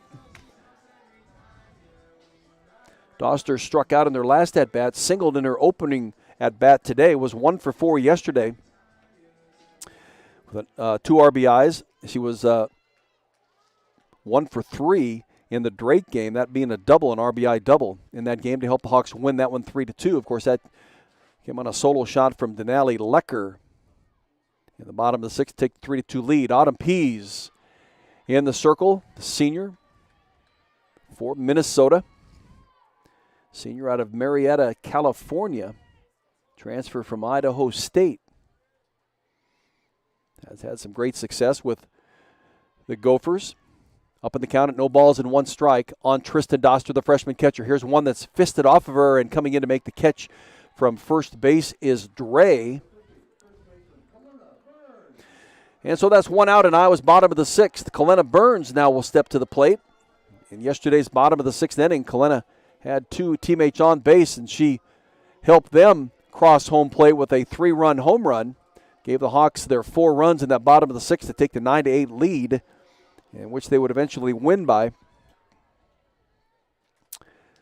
Kalena today, she doubled in her last at-bat and grounded out to Chavez at third in her first at-bat. Here's the first pitch, looks at a strike. I haven't talked to head coach Renee Gillespie about Kalena Burns before this game with those 2 home runs. It's certainly not anything that was surprising to head coach Renee Gillespie. She knew the power that Kalena has with that bat. Down in the count at no balls and a strike. Here is the 0-1. That's 1 ball and 1 strike. Had a couple of hits in the Maryland series and 2 RBIs, 2 hits in 9 at-bats. Of course, I'm sure that's a series the Hawks would like to forget about, having not won a game out in College Park last weekend. Here's the 1-1.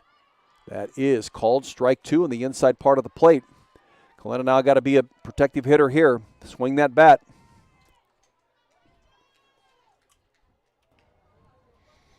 One ball and 2 strikes now on the junior from Corona, California. That in the Bay Area of San Francisco. Here's the 1-2 from Pease, a pitch that is down and away. 2-2 the count on Kalena Burns. Burns last year, a .238 hitter, started 31 of the 39 games she played, 24 hits and 101 at-bats. She had 4 doubles and 4 home runs. Here is the 2-2 from Autumn Pease, a pitch that Burns gets up underneath and hits it out to right field. And making the catch as she camps underneath it out there is Chloe Evans. That's out number 2 for the Hawks in this bottom of the 6th inning. Denali Lecker, designated hitter today, steps to the plate. 1 for 4 in yesterday's game, in which she also pitched an inning and 2/3. She was 1 for 3 in the Drake game, hit a solo home run to give the Hawks a 3-2 lead and eventual win. 2 gone in Iowa's bottom of the 6th. We're tied at 2. Denali Lecker at the plate, the right-handed sophomore from Ogden. Here's a pitch that she'll swing at and foul it into the backstop.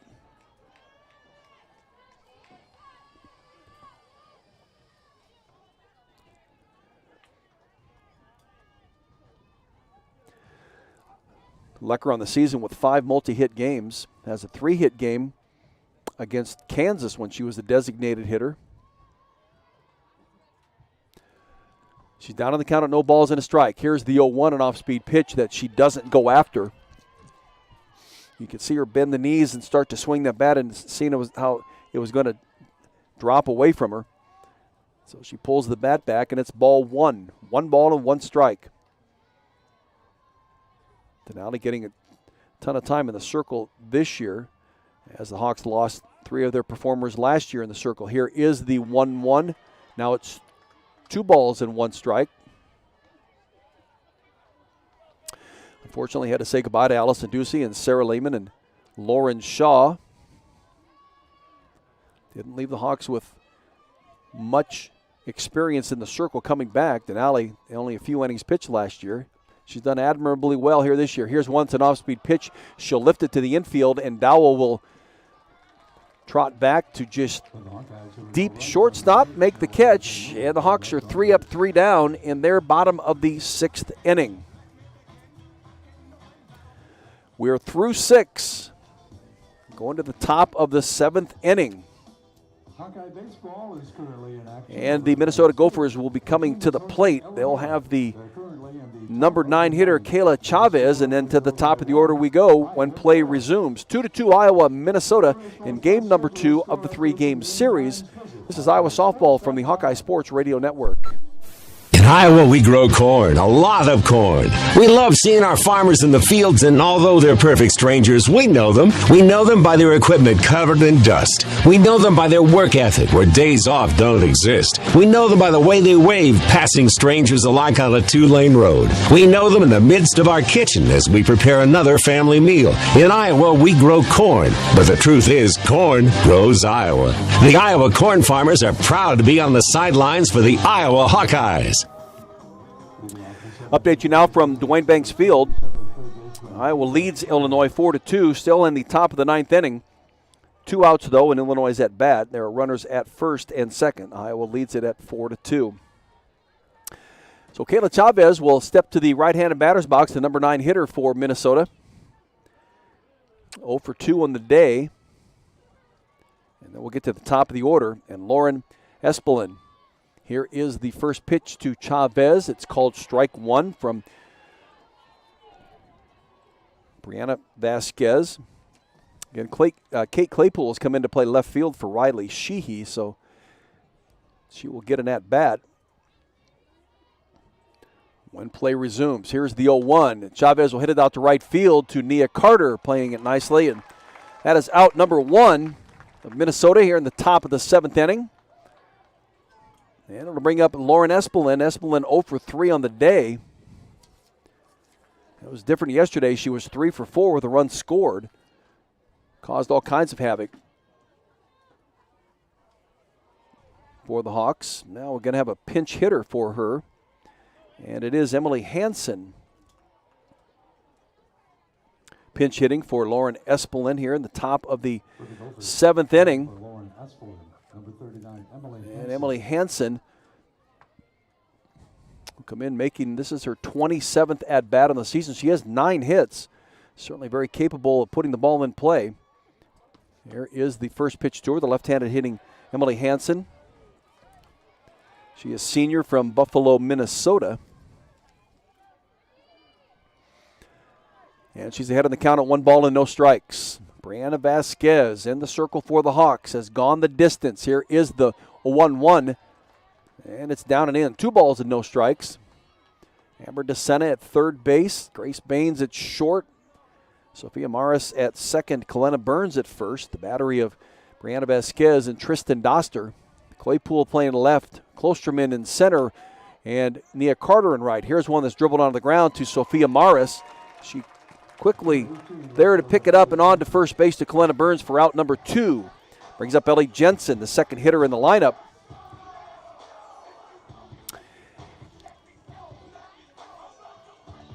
She singled in her last at-bat and was doubled off first base on a line drive to Amber DeSena back in the 5th inning. See 2 for 3 on the day. Here is the first pitch to her that the left-handed slap hitter takes a look at. It's strike 1.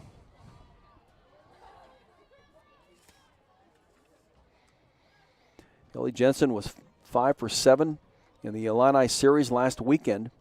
Reached base 8 of the 10 times she was at the plate. 3 of them were walks.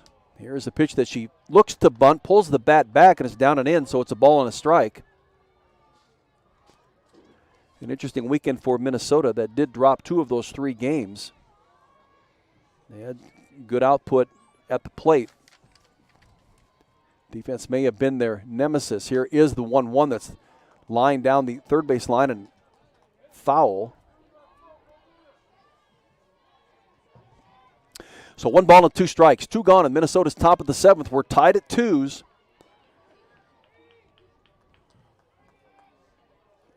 Hawks needs to close out this at-bat of Minnesota. Here's the 1-2 from Brianna Vasquez, one that's lifted out into right center field. Can Brady get to it? She does. Played it shallow enough to get to left center field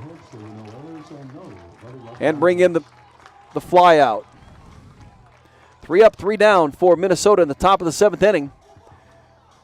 We're now at the bottom of the 7th. It'll be Kate Claypool, Grace Baines, and Amber DeSena.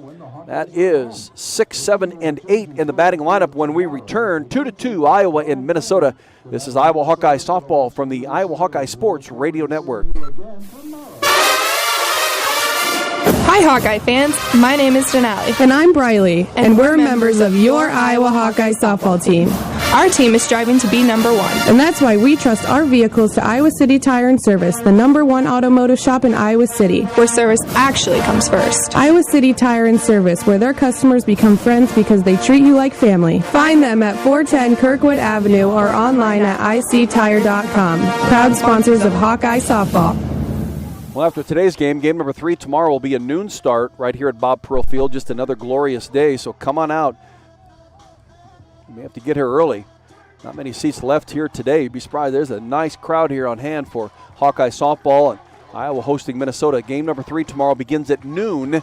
Then the Hawks will be off to Lincoln, Nebraska to face the Nebraska Cornhuskers on Tuesday. That's a doubleheader. That'll start at 4. Game 1 at 4. Game 2 approximately at 6:30. 20 to 30 minutes after the end of the first game. And then the Hawks have to hustle right back because they have Ohio State coming in next weekend right here at Bob Pearl Field. Kate Claypool will step to the batter's box. She lined out to first base in her only at-bat of the day. She in replacement of Riley Sheehy.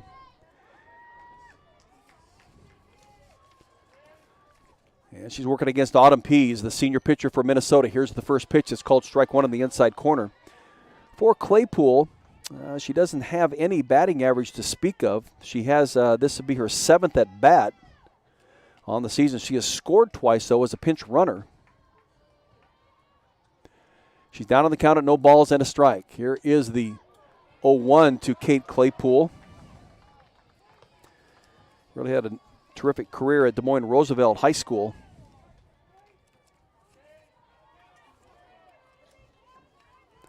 Again, the valedictorian of her senior class of about 300. She was on the All-State team, first team All-State in 2018. Here is the 0-2 that's off speed. She does not chase it. She did play in the Maryland series last weekend. Came in and batted and played left field with no result from that at bat. She also did a pinch running role in the first game against Maryland, and she was the designated player. Here is the 1-2 that's inside, so it's 2 balls and 2 strikes.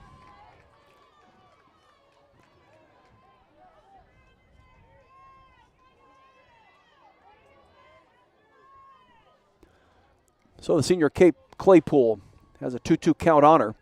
Right-handed hitter, left fielder. Here is the 2-2 from Autumn Pease. Once an off-speed pitch that she gets Kate out in front of, and she swings and misses. And so that's the second strikeout for Autumn Pease in her appearance. She came in the middle of the 5th inning to face Brody Klosterman. Gave up a single to Nia Carter. And there were some outs to end that part of the inning as Autumn Pease come in and played, replaced Emily Levitt.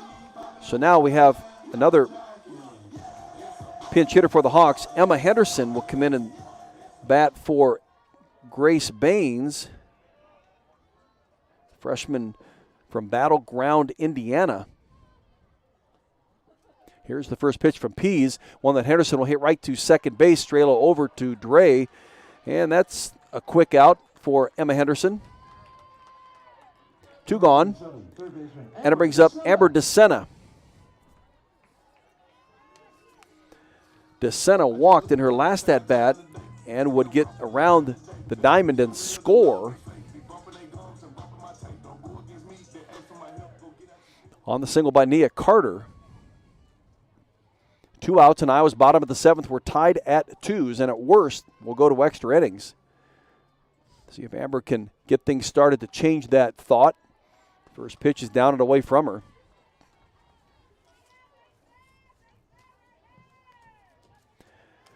Amber DeSena 0 for 2 in yesterday's game. Has a .207 batting average coming into today. 1 for 1 today, so that'll increase a little bit. Here is the pitch that's called strike 1. So it's 1 ball and 1 strike. Amber scored the first Hawkeye run, and Riley Moss, who would come in and run for her and back in the 5th inning, would score the second Hawkeye run. And that's where we sit right now at 2-2. Here's the 1-1 pitch from Autumn Pease to Amber DeSena, down and away. So it's 2 balls and 1 strike. On deck will be Sophia Morris. We'll see if we can't get Amber on base, and then we'll see what head coach Renee Gillespie will decide to do with that number 9 spot in the batting order. 2 balls and 1 strike on this sophomore Amber DeSena out of Concord, California. Here is the pitch. And Amber gets around on it, rips it foul, just fouled on the third base line. So she'll be at 2-2 when the next pitch occurs. DeSena played in 26 games last year, started 12 of them. Had 32 at-bats, 3 hits, a double was her only extra base hit. Had an RBI in her freshman year as a Hawkeye. Count even at 2-2. 2 outs in Iowa's bottom of the 7th inning. Nobody on base. Here is the 2-2 that's down and in. 3 balls and 2 strikes. Earlier this season, Amber went on a 4-game hitting streak, beginning with the Cornell game on the 27th of February through the 5th of March against Butler. And against Butler, she had 2 hits in the game, one of them a double, of which she has 4 on the season. Here's the 3-2 to DeSena, an off-speed pitch called strike 3. Caught Amber DeSena looking. I think she thought it was down and away. It was going to head down to first base, but the umpire saw it cross the plate, called strike 3. And so Amber Autumn Pease, with 2 strikeouts in the bottom of the 7th inning for the Hawks, will go to extra innings. Top of the 8th inning, when play resumes, it'll be Natalie Den Hartog to start things off for the Minnesota Gophers. 2-2, Iowa, Minnesota through 7. Anything can happen when the Cyclones and Hawkeyes come to compete. It's where the rubber meets the road. Neighbors become rivals and friends become foes. Some go home broken-hearted, while others are victorious. When the dust finally settles, one thing stands true. No matter which side you're on, you're part of tradition. For those who are Iowan through and through, we're Iowa Corn, a proud sponsor of the Iowa Corn Cy-Hawk Series. In Iowa, we grow corn, but the truth is, corn grows Iowa. We'll update you now from Duane Banks Field. The University of Iowa baseball team holds off Illinois in the top of the 9th inning to win the game 4-2. That's the first of a doubleheader today. Second game coming up here. I think it's scheduled for 4:30. But they get that first win, which is the most important part. And, of course, they got to come back tomorrow and play game number 3.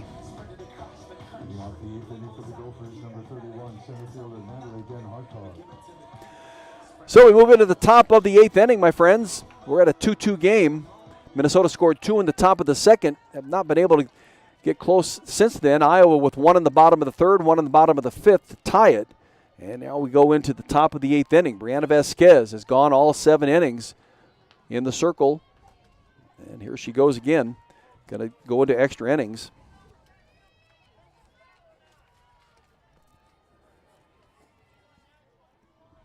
This will be the first extra inning games, complete games that she'll have pitched. Here's one that Natalie Den Hartog will get up underneath. And coming in from left field is Kate Claypool calling off Grace Baines at shortstop. It was between the two of them, and Grace knew that she had to get out of the way if Claypool was coming in to make the catch, and she does. Good communication out in left field. And 1 out in Minnesota's top of the 8th inning.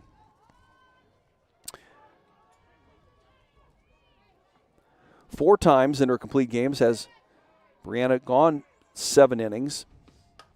Here's the first pitch that's hit right down the first base line, out on the right field line by Chloe Evans on her way to second base. And she'll halt right there at second as Nia Carter quickly getting that ball in from the right field corner by the fence to Sophia Morris. And here's Minnesota now with a one-out double by Chloe Evans, her first hit of the day. And it brings up Sydney Strelo, junior second baseman. Flew out to Kate Claypool in her last at-bat, walked in her second at-bat and singled and scored the first Minnesota run back in the second inning.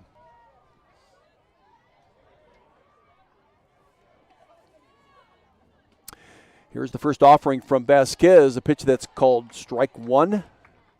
Runner at second. We got one out of Minnesota's top of the eighth inning. Chloe Evans just ripped a double down the right field line. That is her eighth double of the season. Here is the 0-1 that now is 1 ball and 1 strike. And for Vasquez, that is the 21st double that she has given up on the season, or allowed on the season, let's put it that way. Here is the 1-1 from Brianna Vasquez, an off-speed pitch, hits that outside corner, nice pitch by Brianna Vasquez, so it's 1 ball and 2 strikes. On Sydney Strelo, junior out of Kenosha, Wisconsin. Here the 1-2 from Brianna Vasquez upstairs.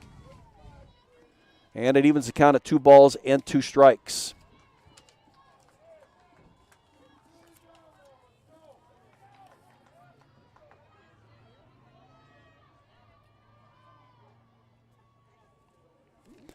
Here now the 2-2 from Brianna Vasquez down at, it's called strike 3.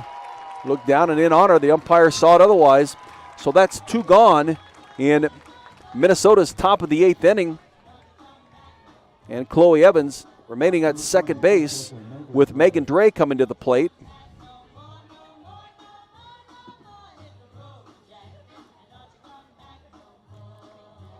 Got the 3rd strikeout of the game for Brianna Vasquez.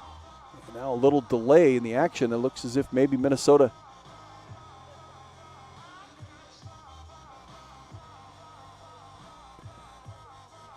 third base coach talking to Megan Dre. Dre will come in. She singled in her last at-bat. Was the only runner on base in that 6th inning. She has 2 singles on the day and a flyout. She has scored the second run for Minnesota, with both of them coming back in the top of the 2nd inning. Here's the first pitch from Brianna Vasquez. And she hits it down the left field line. Will it stay fair? Foul, just foul off the left field line. Kate Claypool hustling for it. Couldn't get it out of the air, but she would have picked it up off the turf. But it bounced foul just outside the left field line. So Evans will go back to second base. Dre with an 0-1 count on her in the right-handed batter's box. 244 hitter. Does have 5 home runs on the season. Here's one out to left center field. She gets all of this, and it is gone. Megan Dre gets the pitch she wants, hits it between Brodie Klosterman and Kate Claypool out in left center field, and the 2-run home run will put Minnesota up on Iowa by 4-2. Number 5, catcher Sarah Kinch. I was just going to mention that she has 5 home runs on the season. Now make it 6. And a 4-2 lead for Minnesota. That'll bring up Sarah Kinch, the catcher. Sarah flew out to Nia Carter in her last at-bat, walked in her second at-bat, and doubled in her first at-bat, an RBI double. And she's up in the count at 1 ball and no strikes. For Brianna Vasquez, that is the 7th home run of the season she's allowed. She's down on the count now at 2 balls and no strikes. Hawks can get out of this inning right now. They can certainly get 2 runs in their bottom of the 8th and 3 to win. Here's the 2-0. Hit out to center field, pushing Brody Klosterman back to the wall. She's there, and back-to-back home runs for the Minnesota Golden Gophers. That one from Sarah Kinch. Yesterday, Kinch hits a solo home run, or a grand slam home run. Today, she hits a solo home run, and now Minnesota leads this game 5-2.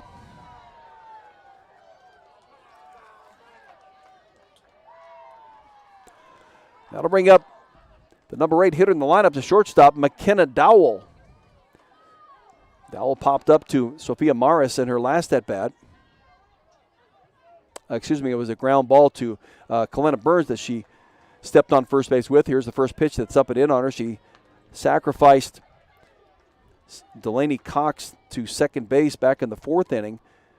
And she singled in her first at-bat and was stranded at third, back in the 2nd. Minnesota now with a 5-2 lead in the top of the 8th inning. Here is the 1-0. Pitch just off the plate. 2 balls and no strikes.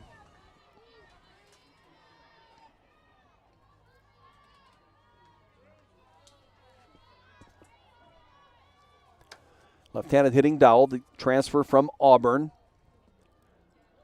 Ahead of the count at 2 balls and no strikes. Here's the pitch that she'll lift up out in the shallow center field. Here comes Brody Klosterman to make the play. She thought it was going to go deeper than it really went. She had to sprint her way in and make that basket catch.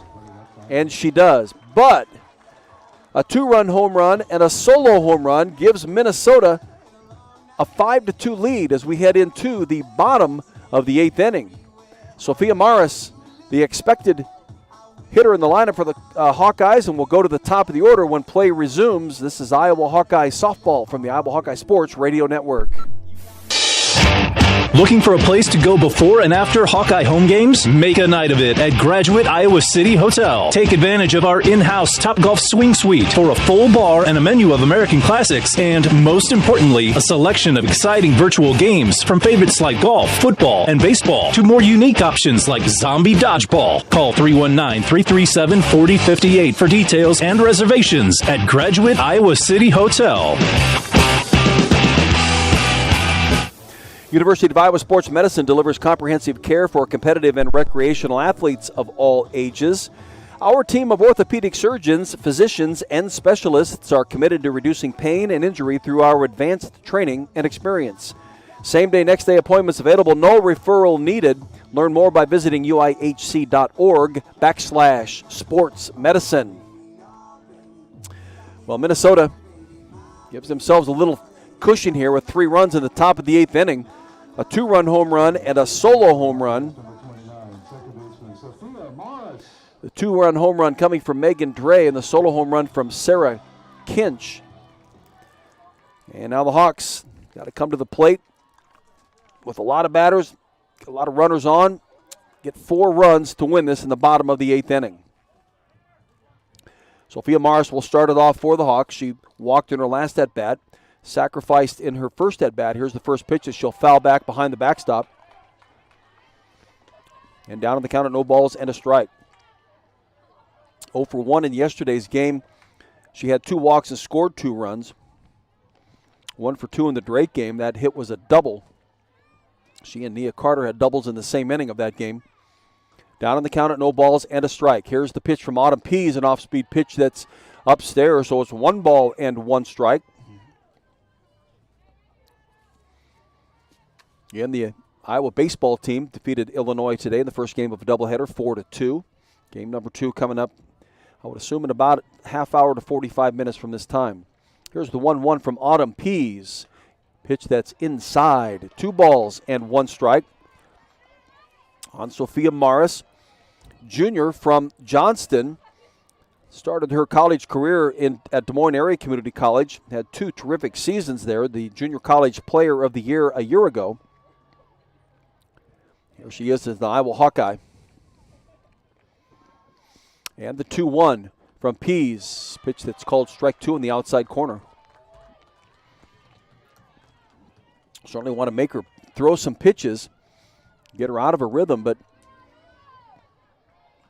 got to be swinging 2. Now she's at a 2-2 count is Sophia Maris. Here is the 2-2 from Autumn Pease, one that she'll ground right over to McKenna Dowell, and Dowell with a long throw across the diamond. And the first out of the bottom of the 8th inning for the Hawks. We head to the top of the order. Brody Klosterman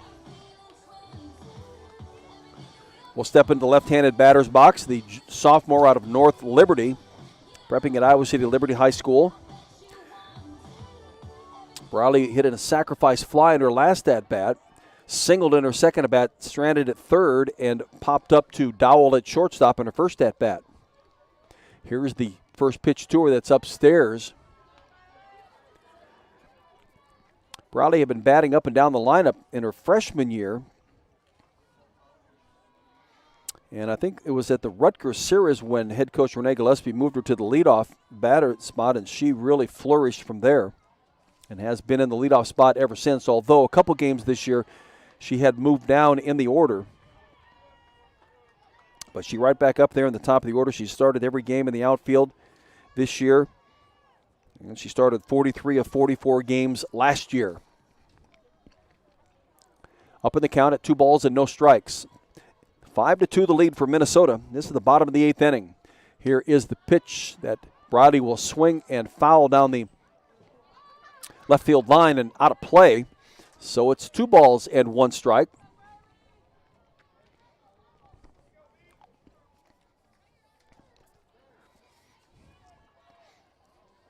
Finished the year last year hitting safely in 11 of 15 games, including a 4-hit game in that Rutgers series. Boy, she really got off in that Rutgers series. Here is the 2-1 that she'll foul back behind the backstop. In that Rutgers series last year, she actually had 8 hits in 13 at-bats. Hit her first 2 home runs of her career. Kind of her breakout part of her season, although she was fairly steady throughout the season. She had other multiple hit games. Count even at 2-2. Here comes the pitch from Autumn Pease that Brody will get around on and foul it down the left field line again. So she remains alive in this at-bat. Needs to get on base, get pushed around. Hawks trailing by 3, 5-2. Minnesota with 5 runs, 10 hits. Hawkeyes with 2 runs on 5 hits and 1 error in the game. Autumn Pease in the circle, the senior. 2-2 count on Klosterman. Here's the 2-2 that she'll lift up in the air right in the infield, and coming down from third base is Chavez to make the catch, and that's out number 2. Brings up Nia Carter. Nia Carter on the day singled in her last at-bat, an RBI single that scored that second run, which came from Riley Moss. She 1 for 3 on the day, so she continues that hitting streak.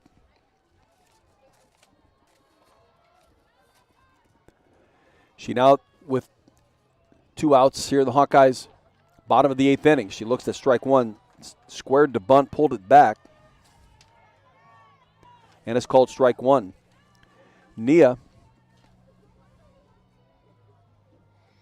now with 14 multi-hit games on the season, 12 of them 2-hit games. Here is the one that she bounces right back to the pitcher, Autumn Pease. Over to Dre at first, and Minnesota has evened the series at 1 game apiece. A great game that it was. Pretty tight all the way through, even through regulation when it got to be 2-2, and then Minnesota in the top of the 8th inning used that home run power that they have so very well to hit 2 home runs, a 2-run home run and a solo home run in the top of the 8th inning.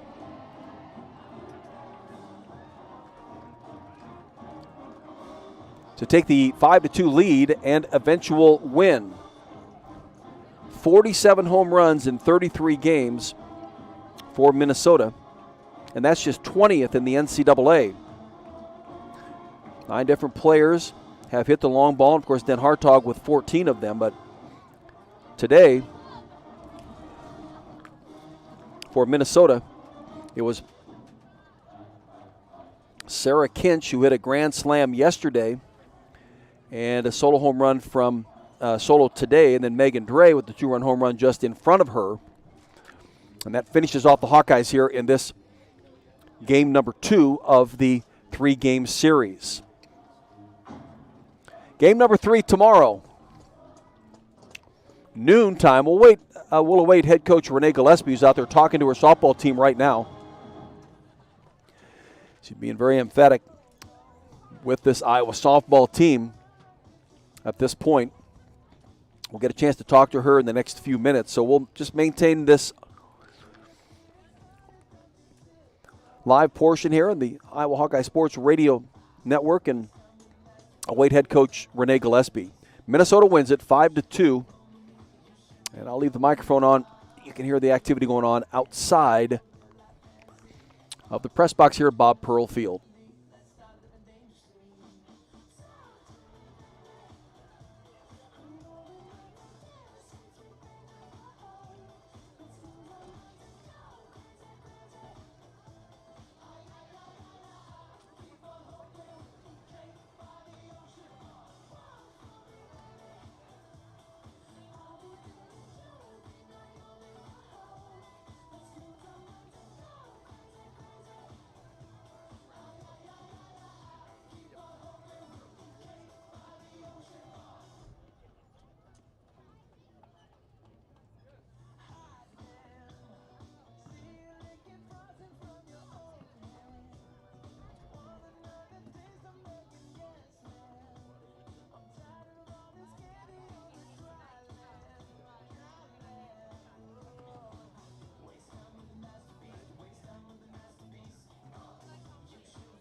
Head coach Renee Gillespie making her way up here shortly to talk with us about this game against the Minnesota Gophers, in which the Hawkeyes lost it by the score of 5-2. A 2-run home run and a solo home run in the top of the 8th inning for Minnesota gave them the 5-2 lead and eventual win in this game. Hawks going to have to bounce back tomorrow and try to win the rubber match between the two of them. Iowa goes to 1-7 in the Big Ten. Minnesota evens this mark again at 4-4. 17-15-1 overall. Iowa at 18-17 on the season coming into the game. Beautiful day here, though, at Bob Pearl Field. Sunny skies, of course, a little cool, but not cold like it has been. You know, we've witnessed some very chilly and poor wind chill temperatures. First couple of home series for the Iowa Hawkeyes, again, the Wisconsin series 2 weekends ago. Iowa would lose all 3 of those games, and then last weekend in Maryland, temperatures were in the 50s. And then here this weekend against the Minnesota, the Hawks had yesterday with 38 degrees, a wind chill of above the mark of 28 degrees, which is the cutoff point for wind chill. And then today, 56 degrees here currently. Head coach Renee Gillespie has made her way up here to press box area. This is a nice view up here. Don't we have a nice view, don't you think? Great view. Can I coach from up here? Yeah, yeah, you can if you want. You just have to, you got radio signals and those kind of things. Well, the chances weren't many, but they were plentiful, I guess, if you take a look at it. Iowa just came up short today. Yeah, we definitely had the opportunities in this game to shut it down before that 8th inning, and that's what we talked about. We have to take advantage when they give it to us, and today we didn't. Brianna Vasquez really, she went the distance. Did you plan on her doing that, or do you just kind of play it out as the game goes through? We played it out. We had basically a long relief and a short relief in that situation, but she was really hitting her spots really well and keeping them off balance. We got the little fly balls that we were looking for out of her, and she pitched a great game. We didn't want to take her out when she was throwing so well. Absolutely. Well, you had Minnesota, the big bats were down here for the longest time, and all of a sudden it just takes a couple of sparks for them. Going into the bottom of the 8th inning, I think the first thing I could think about yesterday was, all right, we've got, it's a 3, down 3 runs, you can get 4 runs to win it. Yeah, absolutely, and that's exactly what we talked about in the huddle. Is like we're not out of this. We've got our top hitters coming up, and when you're getting that opportunity to have your big hitters at the plate when you want them to, and in a score when we're down. We've done this before. We've been in this situation before. So we had a lot of confidence that we could come back in that last inning, but just didn't happen. They did a good job holding us down. In this game, there were some quirky plays, a couple of really kind of cool double plays, that would end innings, and it just seemed that this team really is coming along to understand, the plays that need to be made. Yeah, Ember had that great play with a line drive to her and getting the out at first base to get out of that inning. It was neat to see that they're coming back to the way they can relax and have fun and play this game the way it's supposed to be played, and you start seeing that today. So we go into Game 3 tomorrow. A vital game really for this team. Iowa has picked up only his first Big Ten win. That was yesterday. Need to get to that number 2 win and just keep right on somehow or other keeping that momentum and get more wins. We do. I mean, and the focus right now is to win the series. So if we can take 2 out of 3 this weekend, that's a great opportunity for us to start working and getting that momentum going down the road. Nebraska coming on Tuesday, and then back here with Ohio State this next weekend. It's going to be a long week. Well, tomorrow will be an even better day. I think a temperature right around 60 degrees and another sunny day. Is just a perfect day to play softball, I would think. Yeah, it absolutely is. And we've got 2 fresh arms for tomorrow, so we're looking forward to being able to come at them hard tomorrow. That and a nice crowd on hand here today. Yeah, I tell you but what, the Iowa fans, fantastic. they love their softball, don't I tell they? you what, they get us motivated when you start hearing them screaming and yelling and pounding those benches in the last inning, man. The girls get fired up. All right, Coach. Unfortunate loss here today to Minnesota, but you can bounce back tomorrow and get game number 3. Thank you, Jerry. Head coach Renee Gillespie with his University of Iowa softball team. Here's the line score on the game. Minnesota wins at 5-2, 5 runs on 10 hits for them. Iowa 2 runs on 5 hits for Minnesota. The hitting specialist today, Megan Dre, 3 of 4 from the plate. She did hit a 2-run home run. She had 3 runs batted in, scored 2 runs herself. Also in multiple hits today, Sarah Kinch with 2 for 3. She hit a solo home run, and Ellie Jensen also hit 2 runs of the 10, 2 hits of the 10 for Minnesota here today. For the Iowa Hawkeyes, they had 5 hits on the day, and 5 different players had 1 hit. So Minnesota pitching did a pretty decent job of holding back some of the better hitters to keep them from multiple hits today. The top 4 in the order, Briley Klostrom and Nia Carter, Tristan Doster, Kalena Burns, all with 1 hit today. And the only 2 runs that were scored came from the bottom of the order, and Amber DeSena and Riley Moss, who came in and ran for DeSena in that inning for the Hawks when they scored in the 5th inning to tie the game at 2s. But as head coach Renee Gillespie had alluded to, it was the 2 home runs that came in the top of the 8th inning that just kind of put a shock into the system that Iowa just needed to recover from and get to the plate and score for to win that game in the bottom of the 8th inning. Wasn't to be. The winner today in the circle was Autumn Pease. She came in for Emily Levitt. Pease threw 3 2/3 innings, gave up a hit. She struck out 2, faced 11 batters, threw 49 pitches. Emily Levitt began the game. She went 4 1/3 innings with 4 hits given up, 2 runs. Both of them were earned. She walked 2, struck out 2, faced 18 batters, and she threw 51 pitches. Brianna Vasquez went the distance today, and as head coach Renee Gillespie had talked about, he was ready for short and long relief if Brianna couldn't go, but Brianna really did a nice job in the circle, scattering 10 hits. She did give up the 2 home runs, though, the 2 big blows for Minnesota today. 5 runs, 5 earned runs. Brianna walked 2 batters, struck out 3, faced 35 in the 8-inning game, and she threw 126 pitches. So that'll do it for game number 2 of the series. Iowa won the first game yesterday 9-8 in comeback fashion. Today losing to Minnesota 5-2 in 8 innings. Game number 3 tomorrow will be a noon start right here. I'll have that broadcast for you just a little bit before the hour of 12 o'clock, 12 noon tomorrow on a Sunday. Thank you for tuning in here this afternoon. Hope you've enjoyed the broadcast. I'll talk to you a little bit tomorrow, a little bit before the hour of noon tomorrow for game number 3 of the 3-game series. Minnesota wins it today 5-2. I'm Jerry Koala. Thanks for tuning in. We'll talk to you again tomorrow right here on the Iowa Hawkeye Sports Radio Network.